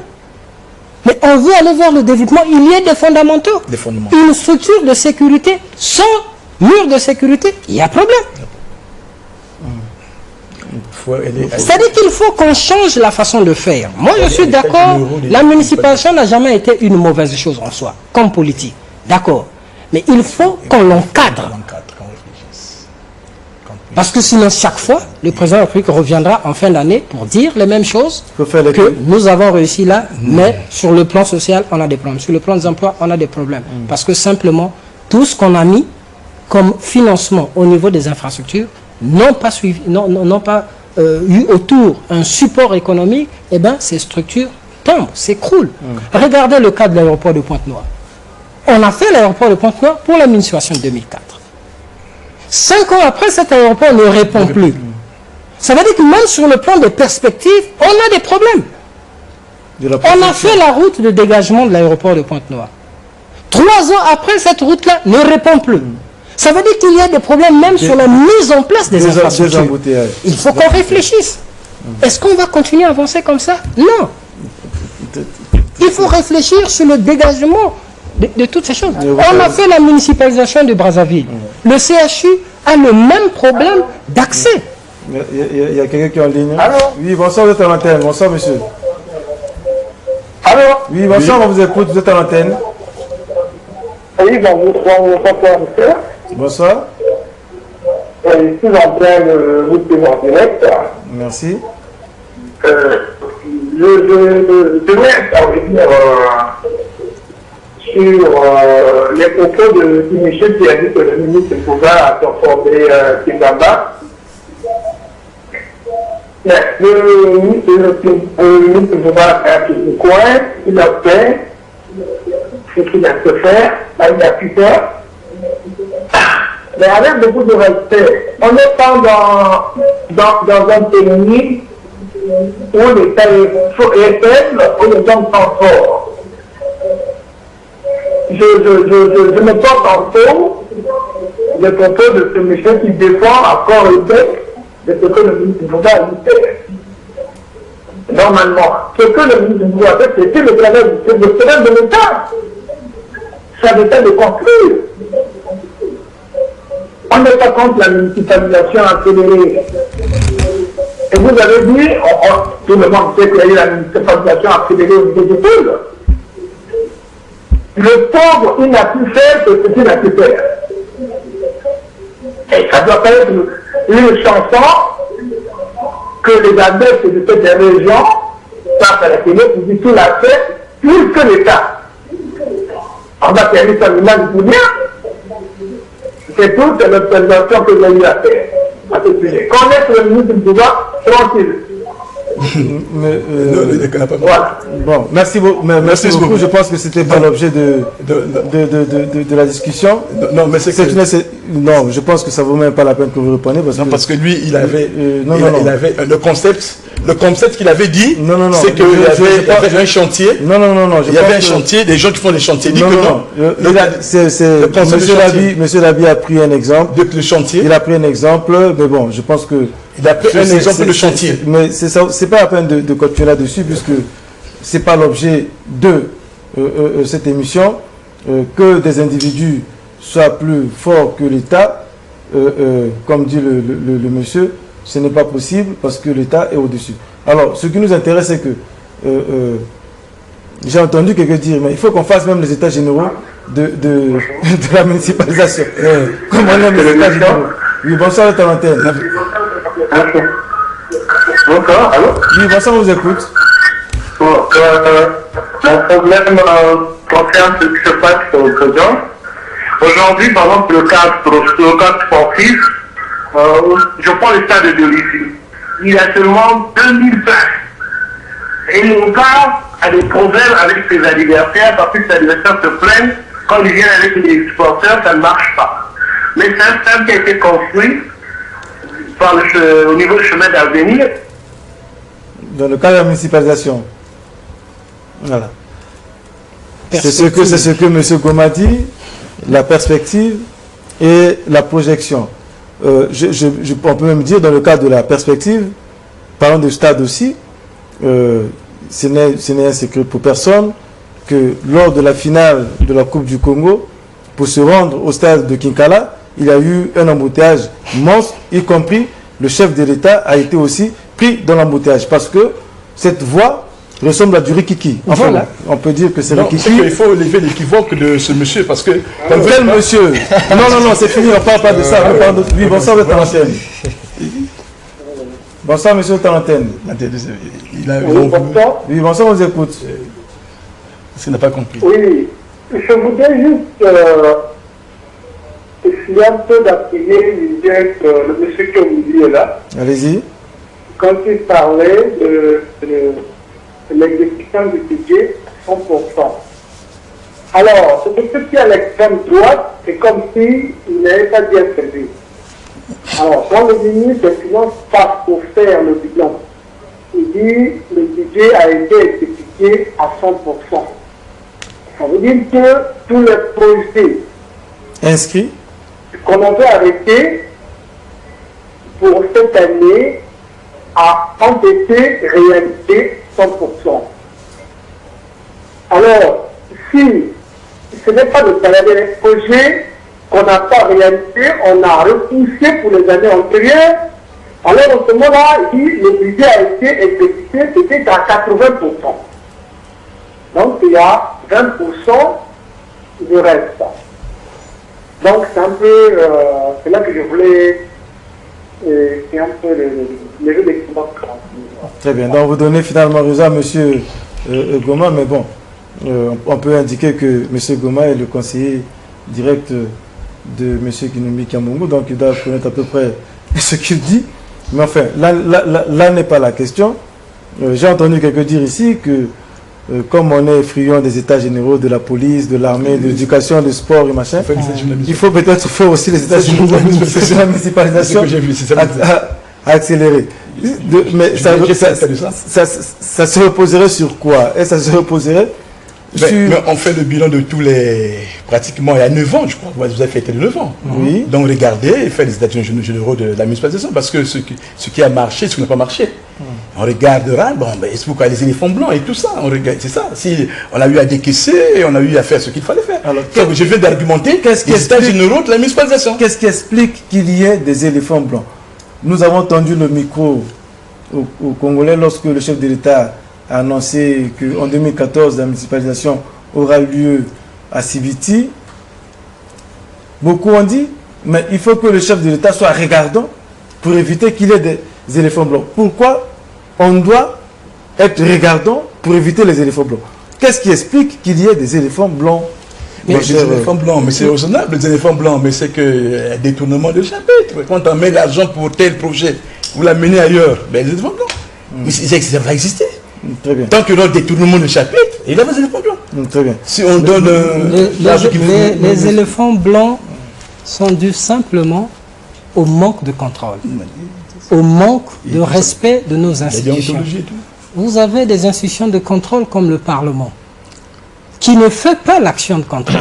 Et vous avez des éléphants blancs. Vous avez la Cour des comptes, qui ne fait pas de contrôle. La discipline budgétaire, la discipline implique quoi? Lorsqu'on a libéré les fonds, on regarde l'utilisation de ces fonds et on dresse un rapport à la fin. Ces institutions-là ne font absolument rien. Bon, du coup, tout est rejeté au niveau du gouvernement. Parce que c'est le gouvernement qui met l'action, qui mène l'action.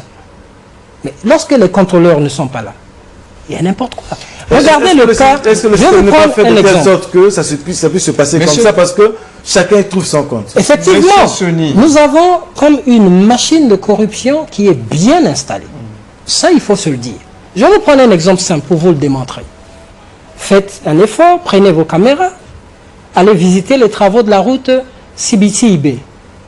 Voilà la route qui va aller jusqu'à Ouesso. Un corridor important. Le bitume qui est en train d'être posé sur cette route, c'est 1 cm. Je viens d'effectuer une mission là. Monsieur Soni. Une route aussi lourde, manque de structure de contrôle. Monsieur Soni. Laissez-moi terminer, monsieur Laroutte. Non. Vous n'allez pas. Il n'y a aucune structure de contrôle. Mais ça existe. L'entreprise travaille toute seule. Ça existe. Mais je vous parle de la réalité du terrain. C'est pour ça que je dis, prenez vos caméras, allez regarder. Si monsieur le ministre nous lorsque écoute, vous prenez la route Pointe-Noire de Lizy, je sors de là. Sur le tronçon Pointe-Noire jusqu'à Inda, la route est complètement dégradée. Après, je vous le parle maintenant. Je sors de là, la route dégradée. Nos amis de DRTV, monsieur Soni, qu'ils aillent filmer. Monsieur Soni, non, moi je suis surpris. Je savais pas que j'étais à côté d'un ingénieur en travaux publics chargé de contrôle de route. Moi je crois que non, il ne faut pas affirmer des choses qu'on ne maîtrise pas. Lorsqu'on parle de la route, je maîtrise le BTP. Je vous rappelle même. Non, on pense que ne me parlez pas de BTP. Lorsqu'on engage une route à bitumer ou même une route carrossable, mais je crois qu'il y a des contrôleurs de l'État. Et lorsqu'on me parle d'une route bitumée qui a une couche dans la Découmou, je ne suis pas ingénieur en travaux publics, et ça, je ne peux pas parler. Bon, je voudrais parler plutôt des éléphants blancs. C'est ça. Mais parce que écoutez, si votre proposition a contesté ce que dit monsieur Goma est plus forte que... Monsieur Soni, oui. Vous savez, vous êtes journaliste, vous êtes à la tête d'une grande maison de presse. Ça serait que vous envoyez ce qu'on appelle les journalistes d'investigation. Il y en a. Pour savoir il y en a. Pourquoi il y a des éléphants blancs. Mais nous posons la question. Et lorsqu'on me parle, lorsque j'écoute ici que non, l'argent a été débloqué, mais parfois, l'argent n'est pas toujours débloqué. D'où je vous parle, toujours le problème de budget qu'on peut voter, et après on n'arrive pas à mobiliser les moyens. Les opérateurs économiques, pour la plupart, à qui on a confié les missions, à qui on a confié les marchés, il peut arriver que, bon, il commence par la fondation, puisqu'il y a toujours des cautions à donner. Bon, arrive, si c'est une maison, arrive au niveau du chaînage, bon, c'est une difficulté pour débloquer l'argent au trésor. Et lorsque on arrive parfois à la fin de l'année, il ne peut plus, puisque au mois de décembre, l'honorable connaît, bon, on ne peut plus, on arrête pour recommencer l'année prochaine avec le budget nouveau. À ce moment-là, vous voyez les... Mon cher Labi, les éléphants blancs. Mais les éléphants blancs ne sont pas toujours dus au fait qu'il y a des détournements. Oui, attendez, les opérateurs économiques, comme on a parlé ici des opérateurs. Il va répondre. Est-ce qu'il n'y a pas un problème de délit d'initié aussi, puisqu'on doit créer des entreprises de toutes pièces qui ne mettent pas compétence? Bonsoir, monsieur Tarantine. Bonsoir. On vous écoute. Je peux parler? Allez-y. Bon, je voulais citer mon cher ami Théo Moussé, quand il parle de la couche de CBT que les Européens sont à 1 cm. Parce que 1 cm, ça veut dire que pendant que vous roulez, vous ne voyez que la terre. Il faut lui poser la question. Quand il est parti dans cette route, il roulait sur la pierre ou sur les Européens. Parce qu'à 1 cm, je suis bien dans mon domaine. Vous ne pouvez pas voir le bitume. Ça, de 1. De 2, la route de Pointe-Noire entre Dolivier et la cité village. Effectivement, il a raison. Mais ce n'est pas dû au contrôle. C'est que c'est du côté droit de la route en allant vers Pointe-Noire. C'est un problème de poids et de su qui ne sont pas respectés. C'est-à-dire que le bois qui quitte les zones forestières pour aller sur Pointe-Noire, il passe du côté droit de la route. Donc s'il est très honnête, il va bien dire que c'est plus du côté droit. Or, dans cette route-là, les essieux ne sont pas encore posés. Donc le bois qui passe n'est pas pesé. Et à ce moment-là, il y a surcharge et ça détruit la route.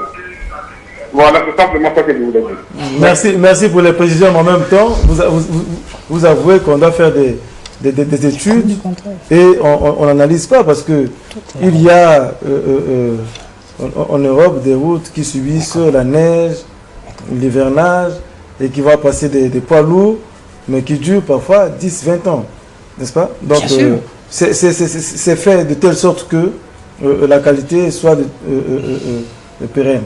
Bon, 1 cm, vous savez, nous avons le jargon journalistique parfois pour provoquer, hein, c'est juste pour dire que c'est toujours rikiki. Nous sommes les rois du rikikisme, c'est toujours petit, une petite ruelle, quand on sommes en grosse lutte. Bonsoir, monsieur Tarantine. Allô? Oui, bonsoir, le Tarantine, monsieur. Oui, vous voulez réagir sur quelques questions. Allez-y, on vous écoute. Bon, je suis sûr, il y a plus de quelques là. Et je l'ai trouvé avec des étrangers. Ils ont construit, chez eux, bien construit. Donc je suis sûr, le monsieur fait plus de la politique que du réel. Je sais pas, j'avais bien compris, mais c'est pas grave. Alors moi je voudrais qu'on revienne. Est-ce que les éléphants blancs ne sont pas aussi le fait qu'un certain nombre d'entreprises qui sont chargées de gérer ou bien de réaliser ces travaux, n'est-ce pas, n'ont pas compétence et sont l'objet de passe-droit puisqu'ils bénéficient des positions dominantes des gens qui participent à ces appels d'offres. Monsieur le journaliste, pour moi, je voulais que... En d'autres termes, on dirait des délits d'initiés. Je voulais qu'il y ait une petite réforme, c'est tout. C'est le contrôle. Quand il y aura de contrôle, il y aura plus de complaisance. Qui contrôle qui? Mais Mais c'est connu, c'est connu, c'est connu. Le Parlement doit contrôler, il y a la Cour des comptes, il y a beaucoup de choses. C'est connu, mon frère. Mais les règles sont connues. Pourquoi on doit jouer au méandre? Le parlementaire est là pour faire le contrôle. C'est lui qui vote la loi, c'est lui qui doit faire le contrôle. L'honorable a fait 5 ans, il n'a pas fait le contrôle. Vous avez dit que on vous a bloqué pour aller contrôler dans oui, un fondo, on a voulu contrôler, mais il faut qu'on le fasse. Voilà. On a voulu contrôler un fondo. Mais tant qu'on n'a pas le contrôle, c'est comme une boutique d'alimentation. Vous achetez des boîtes de sardines, des cigarettes, tout ce que vous mettez là, le gérant qui est là, quand il n'y a pas de contrôle, il va jouer la complaisance. C'est pas fou, pas vous faire. C'est ça la municipalisation. Tant qu'on n'arrivera pas à contrôler, quels que soient les milliards qu'on va souffler, et vous aurez les éléphants blancs. C'est tout, il n'y a pas de magie. Alors, mais est-ce que on a le droit quand même de demander pour les deniers publics que l'on contrôle l'utilisation, l'usage qu'on a fait? Est-ce qu'on a le droit, en tant que citoyen, de le demander, Monsieur Labi? De demander qu'on fasse le contrôle. Qu'on contrôle. Mais c'est tout à fait normal. Voilà. C'est des revenus de l'État. C'est des fonds de contribuables. On doit demander. Mais ce que moi je pense dans ce domaine-là de la municipalisation, tout est budgétisé. Lorsqu'on a budgétisé un projet et lorsque l'année finie, on n'a pas exécuté. On n'a pas exécuté. Il y a des raisons qu'on donne généralement. Et quand c'est reporté, le ministre qui arrive au Parlement pour présenter le budget, il dit qu'il y a tel projet qu'on n'a pas pu réaliser. On le reconduit. Et on le reconduit. Et ça se passe comme ça. Vous n'allez pas demander un état général, comment on appelle les états généraux de la municipalisation, alors que le budget parle. Non, c'est parce que nous sommes friands des états généraux. Voilà pourquoi. Comme on veut des conférences. Des conférences, des concertations politiques, des états généraux. On veut des réunions comme ça, alors que, bon, sur le plan pratique, on peut vraiment avoir ces éléments. Allô? Oui, bonsoir, votre antenne. Monsieur Sony, je peux poser une question. Allez-y. Le monsieur qui est au point, il y a un mot qui passe. Moi, je ne sais pas.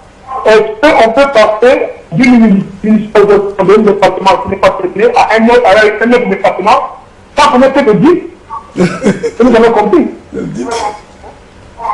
Franchement, on n'a jamais fait de dire. Bon, on passe à une fondo. Une fondo, rien, tout n'a pas réussi. Mais qu'est-ce qui empêche qu'on fasse ces audits-là? Ouais, le mot vient, audit. Qu'est-ce qui empêche? Il faut dire simplement, M. Sony, que la volonté du gouvernement, c'est de ne pas tracer les projets. C'est une volonté. Mais la volonté du peuple, c'est qu'on trace et qu'on avance. Entre la volonté du peuple et celle du gouvernement, il y a un fossé. Mais la volonté du peuple, c'est la même que celle du gouvernement, parce que le peuple est représenté par ses députés qui en majorité sont proches de l'article 2 de la Constitution dit gouvernement du peuple, par le peuple et pour le peuple. Ça veut dire que chaque fois que le gouvernement a réfléchi sur un projet, il faut qu'il soit en harmonie avec la volonté du peuple. La volonté du peuple aujourd'hui, c'est quoi?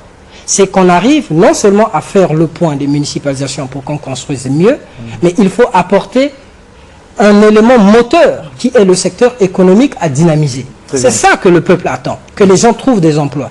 Ce que le peuple attend, c'est quoi? C'est que chaque fois que le gouvernement s'est fixé un objectif, que cet objectif soit atteint dans les délais. S'il n'est pas atteint, qu'on dise pourquoi il n'est pas atteint et quelles sont les difficultés. Quand j'écoute, et les correctifs lorsque j'écoute mon ami Nego dire... Écoutons d'abord celui qui est au téléphone et puis après on reviendra. Bonsoir. J'allais dire ceci, quant aux municipalisations accélérées, quand la municipalisation ne porte rien au peuple congolais, cela ne vaut vraiment à rien. Et regardez, par exemple, en jeu de réaliser une municipalisation accélérée, à la fin de municipalisation, les gens sont repartis après le peuple reste. ça, ce sont les à côté. Après... Comprenez. Hein? Mais qu'est-ce qu'on les peuples vont consommer maintenant? Il n'y a rien du code du consommation. Oui, quand il y a eu le 15 août... Ce serait de créer combien d'emplois? Le peuple attend les emplois. Le peuple attend les emplois. C'est ce que j'ai dit. Tout à fait. Alors, non, pendant la fête à Ginkala, la primo se coûtait, c'est pas entre 800 et 1000 francs.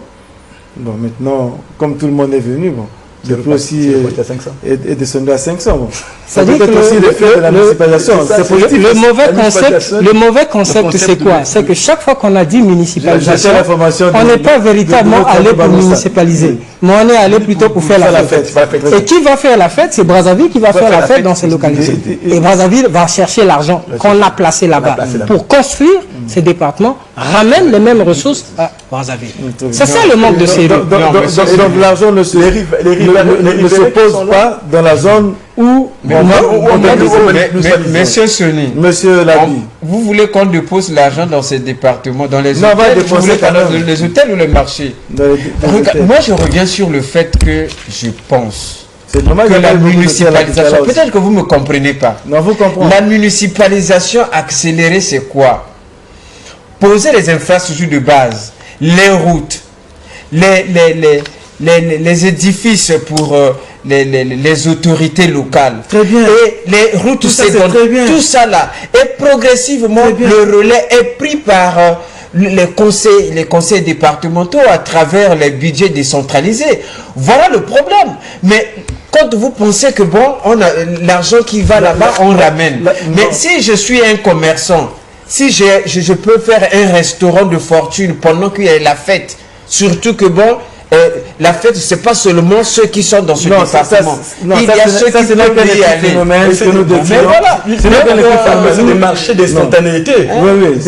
Donc, qui ne durent que la fête. Les 4 jours. Nous, on veut avoir ce qui est pérennisable. Voilà, pérennisable. Pérenne. Bonsoir, monsieur Tantam. Ce qui est pérenne. Bonsoir. Voilà, notre ami est parti. Alors, la question de quelqu'un qui a dit, mais pourquoi on n'audite pas? Est-ce que nous avons, dans notre culture, la difficulté de nous poser à un moment donné pour nous projeter par la suite? Est-ce que c'est le fait de... Auditer, c'est encore difficile. Les états généraux de la municipalisation. Non, si vous faites... Mais on arrive à là. Vous allez rassembler qui pour ces états généraux. Parce que quand on a commencé à faire la municipalisation, on ne sait pas là où ça nous amène. Monsieur Sony, Monsieur Sony, il n'y a que des éléphants blancs. Moi, je crois que... Non, on ne peut pas parler des États. Ça, c'est trop... Oui, non, mais ça, c'est... Nous avons des organes. Nous sommes un pays démocratique. Nous avons des organes. Nous avons des organes, des institutions qui sont mises en place pour jouer un certain nombre de rôles. Nous avons la Cour des comptes. Nous avons le Parlement. Nous avons la justice. Est-ce que vous avez le dernier rapport de la Cour des comptes sur la municipalisation accélérée du Ça, c'est notre problème. Ça, c'est un autre problème. Voilà pourquoi je ne pense pas qu'il y ait des états généraux pour un chapitre où l'État veut moderniser. Mais je parle que lorsque l'État vote le budget, lorsque l'État alloue un certain nombre de fonds à des institutions pour exécuter tel ou tel travail, ou dans les ministères, aussitôt, vous savez que le budget, il n'est pas tout. Lorsqu'il est voté, il y a un exemplaire qui va à la Cour des comptes, qui va, il y en a même pas. Tout ça, c'est pourquoi? Pour le contrôle. Contrôler. Donc, si vous me parlez des cours des comptes à travers les éléphants blancs qu'on peut regarder, ainsi de suite, là, je suis peut-être d'accord avec vous. Mais parler des états généraux, parler non, mais c'est un concept. C'est un concept. Ça n'a rien à voir. Notre téléspectateur qui a appelé, en réalité, c'est le travail de ces institutions. C'est un audit d'états généraux, c'est des concepts. Mais est-ce que les citoyens comme nous pouvons aussi nous poser la question de savoir, est-ce que ça se passe comme l'on devait s'attendre? Bonsoir, monsieur Torantène. Allô? Oui, bonsoir. Bonsoir, monsieur Souli. Bonsoir, monsieur. Vous avez posé la question. Première question, pourquoi il y a des éléphants blancs?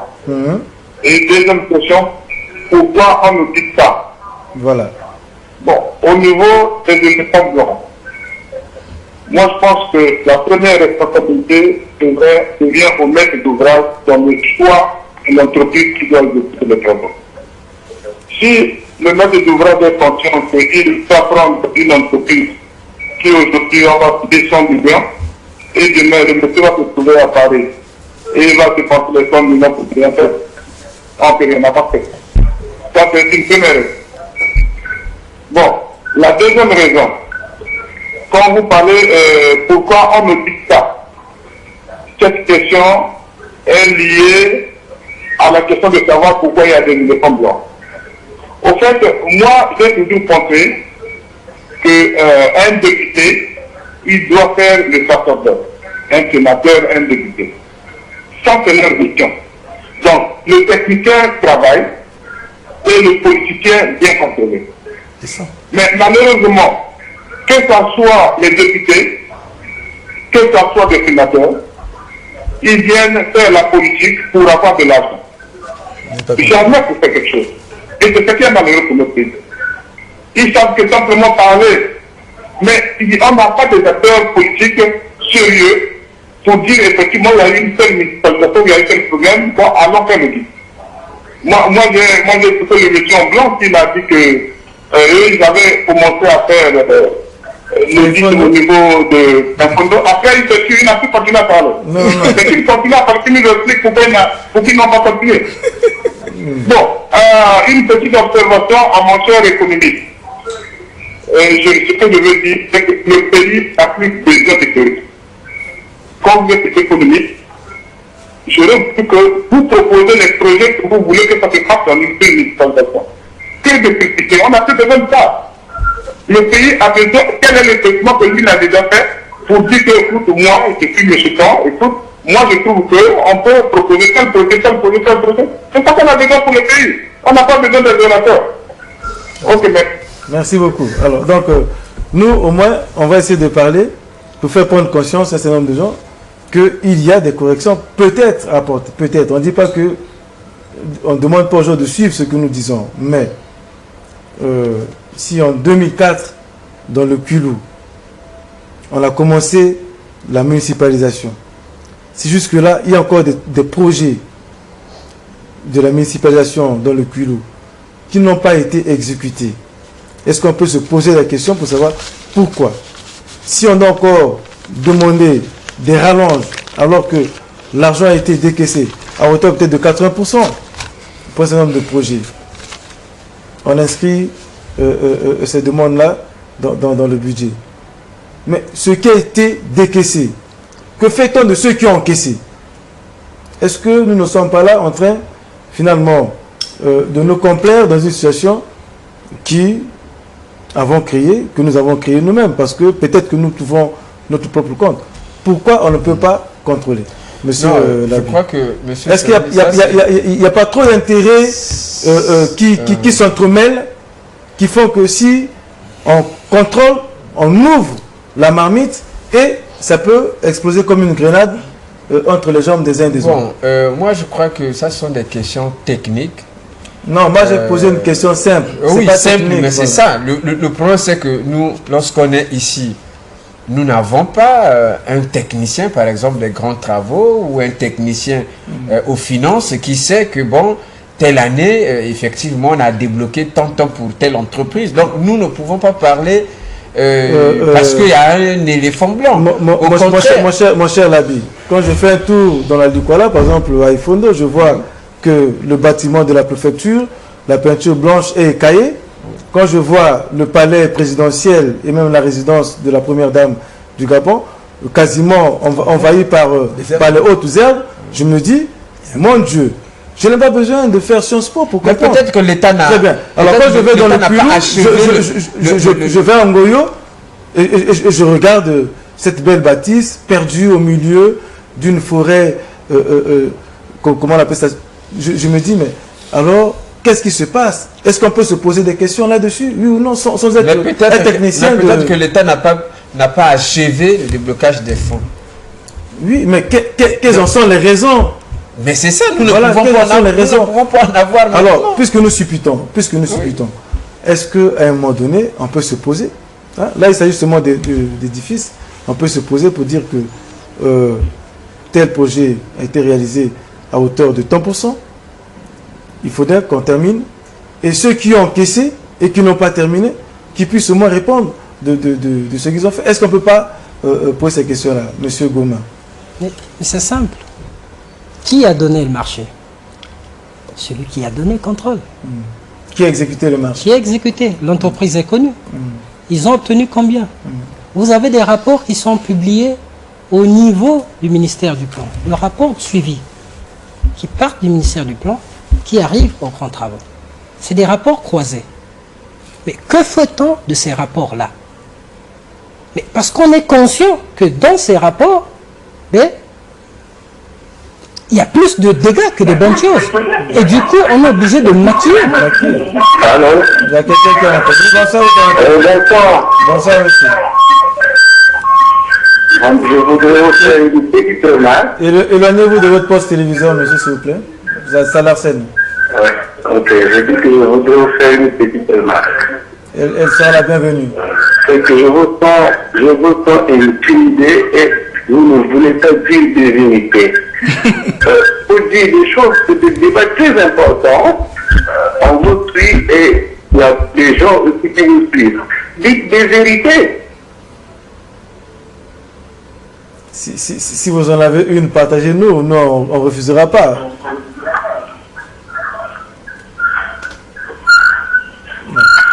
Mon cher Goma, on vous sent timoré, hésitant, apeuré peut-être.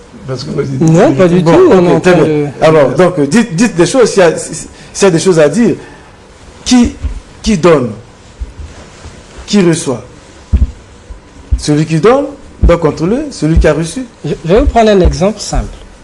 Est-ce que c'est pas parce que ces entreprises, ces structures, ces sociétés ne sont pas aussi, excusez-moi, mais des prête-noms, des gens qui n'ont jamais qualification à réaliser ces travaux, puisque la ville parfois est friande de spéculations de cette nature.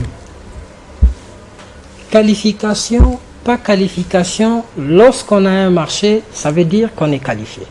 Et le donateur de ce marché, avant d'attribuer le marché, est conscient que cette entreprise est capable de. Maintenant, lorsque l'entreprise... Le ministre Ndong a fait baver certains, hein, c'est des entreprises qui n'avaient pas de siège et tout ça là, ils commencent un peu...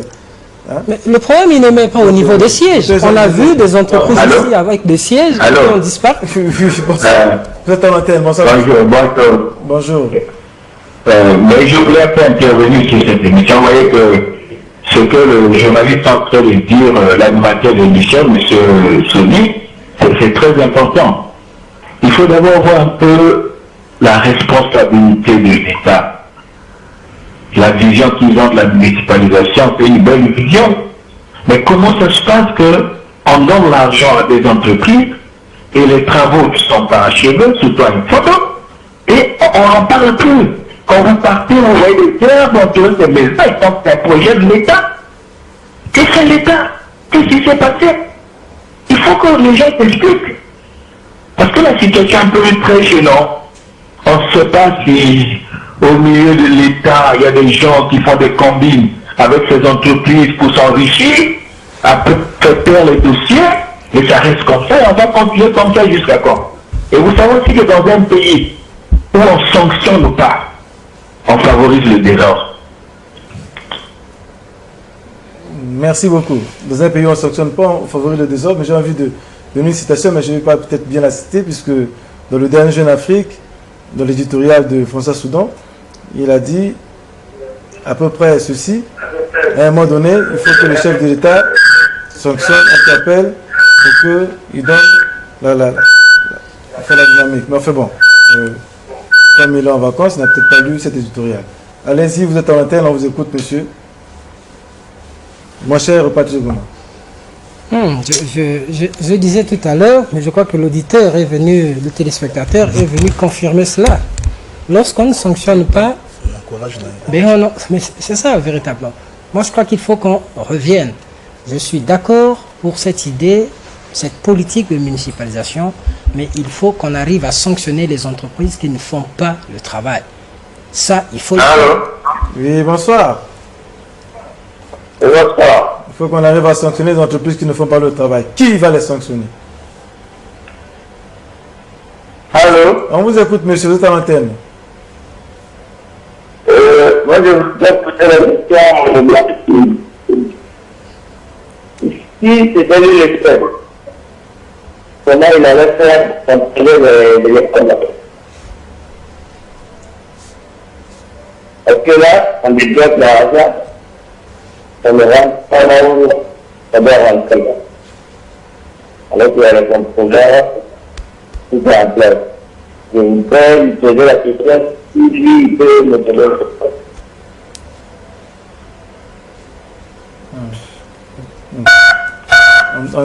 On débloque l'argent, ça ne va pas là où ça devait aller. Et ça favorise les éléphants blancs. Alors, si comme nous sommes au niveau de la CIMAC, si on est, nous, au niveau de la société civile, incapable peut-être de mener l'action, pourquoi ne pas se référer à l'union communautaire pour nous aider à voir clair? Bonsoir. Allô? Bonsoir, monsieur, vous êtes en antenne. Deuxième, bonsoir. Éloignez-vous de votre poste. Bonsoir, monsieur. Ouais. Ça l'arsène un peu. Bon. Vous savez que j'ai toujours admiré votre émission. Vous voyez ceux qui sont là, ils connaissent bien la vérité. Comment voulez-vous les autorités qui sont chargées, tout le monde, président, ministre, tout ça, comment ils se trouvent que la population est installe? Vous laissez les camions d'abord faire. Vous le savez dans les carrefours, les camions sont ouverts pour faire même pas de trottoir. Une chaussée qu'on fait, ça ne peut même pas une année, la chaussée est supérieure. Bon, allez tout le monde là où les gens sont en train de faire réunion technique. Pour savoir que les gens ne font que pour aller en Europe, remplir les femmes des autres. Il faut qu'on en parle. Jusqu'à 1 million. C'est pas normal. De quel sont l'argent? Est-ce que vous voulez pour vraiment le président peut se déchirer, quitter Pointe Noire, aller à Oueto, aller à un fond, vivre au centre? Comment? Une ville, la guerre est finie, c'est comme lié, comme on sort de la guerre.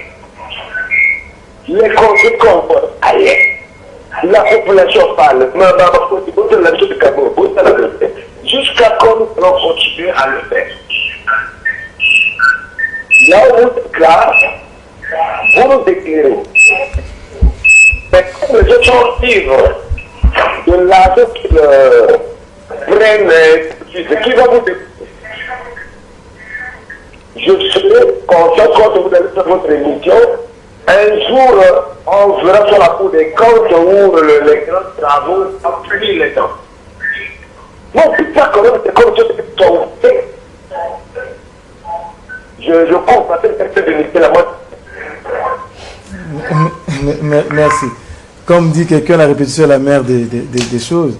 Et à force de répéter et de demander à ce que, à un moment donné, que les gens prennent conscience que lorsque on l'a commis, il faut qu'on corrige dans l'intérêt de tous. Peut-être un jour, les gens prendront conscience qu'il faut peut-être commencer à sanctionner. Parce que le règne de l'impunité, et je crois que je vais conclure, puisque là, nous ne nous attendions pas à arriver jusqu'à cette heure-ci. Voilà. Le règne de l'impunité, c'est ça qui va générer aussi bien les frustrations et aussi un jour faire sortir les gens dans la rue parce qu'ils diront tout c'est trop.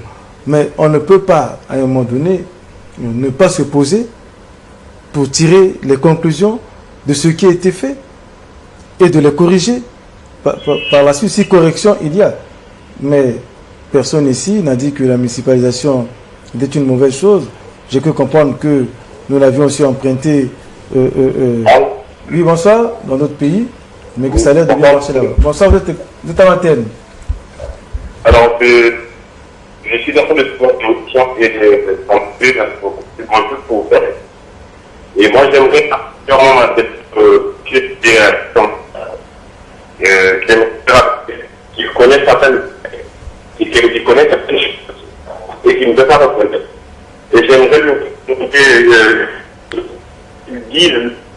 concrètement la vérité et qui ne parle pas parce qu'il défend ceci ou cela.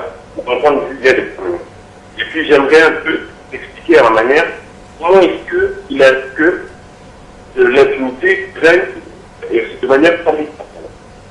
Et bien c'est simplement parce qu'on donne des marchés à des neveux, à des parents, et on ne veut pas donc que les personnes compétentes qui bénéficient des marchés publics puissent travailler normalement. On pourrait donner le papier à un neveu, à un père, à un membre de la famille, tout simplement parce que, enfin, on comprend bien. Donc il faut que les choses, il faut que le monsieur, on appelle monsieur l'abbé, qui n'est plus, je ne sais pas, il faut que ce monsieur ait son voix, parler, ou plutôt aider le chef d'État, au lieu de soutenir les gens qui ne font rien, le conseil, c'est de prendre le parle, de prendre cette avancée un jour, dans le mauvais social. Donc, il avait fait quelque chose pour aider le pays à faire.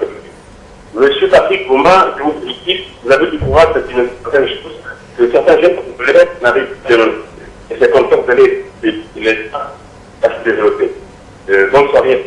Merci. Merci beaucoup. On me fait signe à la régie que c'est la fin de cette émission. Je crois que M. Patrick Goma, comme on dit, il ne s'agit pas d'être courageux, il s'agit de dire, puisque nous sommes des Congolais, nous aimons tous ce pays à notre manière. Ceux qui sont à la gestion destinée de ce pays aiment également le pays à leur manière, mais nul n'est infaillible. Pour peu que nous soyons même gestionnaires, nous ne sommes pas à l'abri de quelques erreurs, et on peut aussi se corriger en écoutant le bon sens qui peut se dégager de la part des universitaires, des intellectuels que vous êtes, et même des Congolais qui vivent le quotidien hors et éloignés des ors de la République. Les ors de la République, vous savez ce que c'est. Parfois, ça vous enferme et ça vous évite, ça vous empêche de voir ce qui se passe autour. Alors, si de temps en temps, les intellectuels, les universitaires, la société civile peut dégager d'autres réflexions, d'autres pistes de réflexion, bon, on peut écouter, on n'est pas obligé de prendre, mais dans cette République en construction, on peut tolérer que des points de vue divergents ou des idées contraires puissent s'exprimer. Surtout que on n'a pas souvent l'occasion d'entendre des idées s'affronter, se confronter à l'antenne, sauf à l'époque où l'Abbé Mebou était à Radio Liberté le dimanche, et où maintenant aujourd'hui c'est notre ami Ebetas qui officie à Radio au Brazza essaie de faire. On peut même regretter notre jeune ami Wabout tous les dimanches qui appelait au débat contradictoire. Enfin bon, on va essayer de le replacer. Encore une fois, merci à tous ceux qui nous ont suivis jusqu'à cette heure-ci. On ne croyait pas arriver. Vous avez vu que ça passe mine de rien. On est arrivé quasiment à 0 heure. Si on n'arrête pas le téléphone, ils vont continuer à téléphoner pour donner leur point de vue, parce qu'il s'agit d'une émission interactive et les Congolais ont envie de s'exprimer, car celui qui est étouffé, il trouvera d'autres moyens pour s'exprimer, et ces moyens sont parfois les plus violents. Et lorsque la violence s'installe dans le débat, plus personne ne peut s'arrêter, ne peut l'arrêter, et on ne sait pas là où ça se termine. Alors nous voulons apaiser tout ça, raison pour laquelle nous ouvrons parfois ces débats qui sont difficiles à porter et qui peuvent être incompris par certains, mais bon, le devoir des intellectuels, c'est aussi de ramer à contre-courant. On va essayer de le faire au mieux des intérêts de nos concitoyens. Merci pour votre fidélité à l'émission Son de Tour, le rendez-vous de tous les mardis. Nous avons un problème de temps pour la rediffusion. Quand nous aurons trouvé le créneau, nous vous dirons quand est-ce que l'émission sera rediffusée. On nous parle de vendredi à partir de 18h, mais on n'est pas encore très sûr, parce qu'il y a ceux qui ont envie parfois de réécouter, de regarder cette émission, quand nous aurons calé, on vous donnera les indications. 9 ans après le lancement de la municipalisation accélérée, quel enseignement tirer? Nos amis qui nous regardent depuis Mayotte, certainement, ont tiré leurs conclusions en regardant cette émission. Et il n'en reste pas moins pour ceux qui sont à Paris, aux États-Unis, à Londres, au Canada, qui nous regardent également, puisque nous diffusons sur satellite. Merci pour votre fidélité. Bonne soirée. Générique. Merci, honorable. Merci, Patrick. Merci à tout le monde. Merci.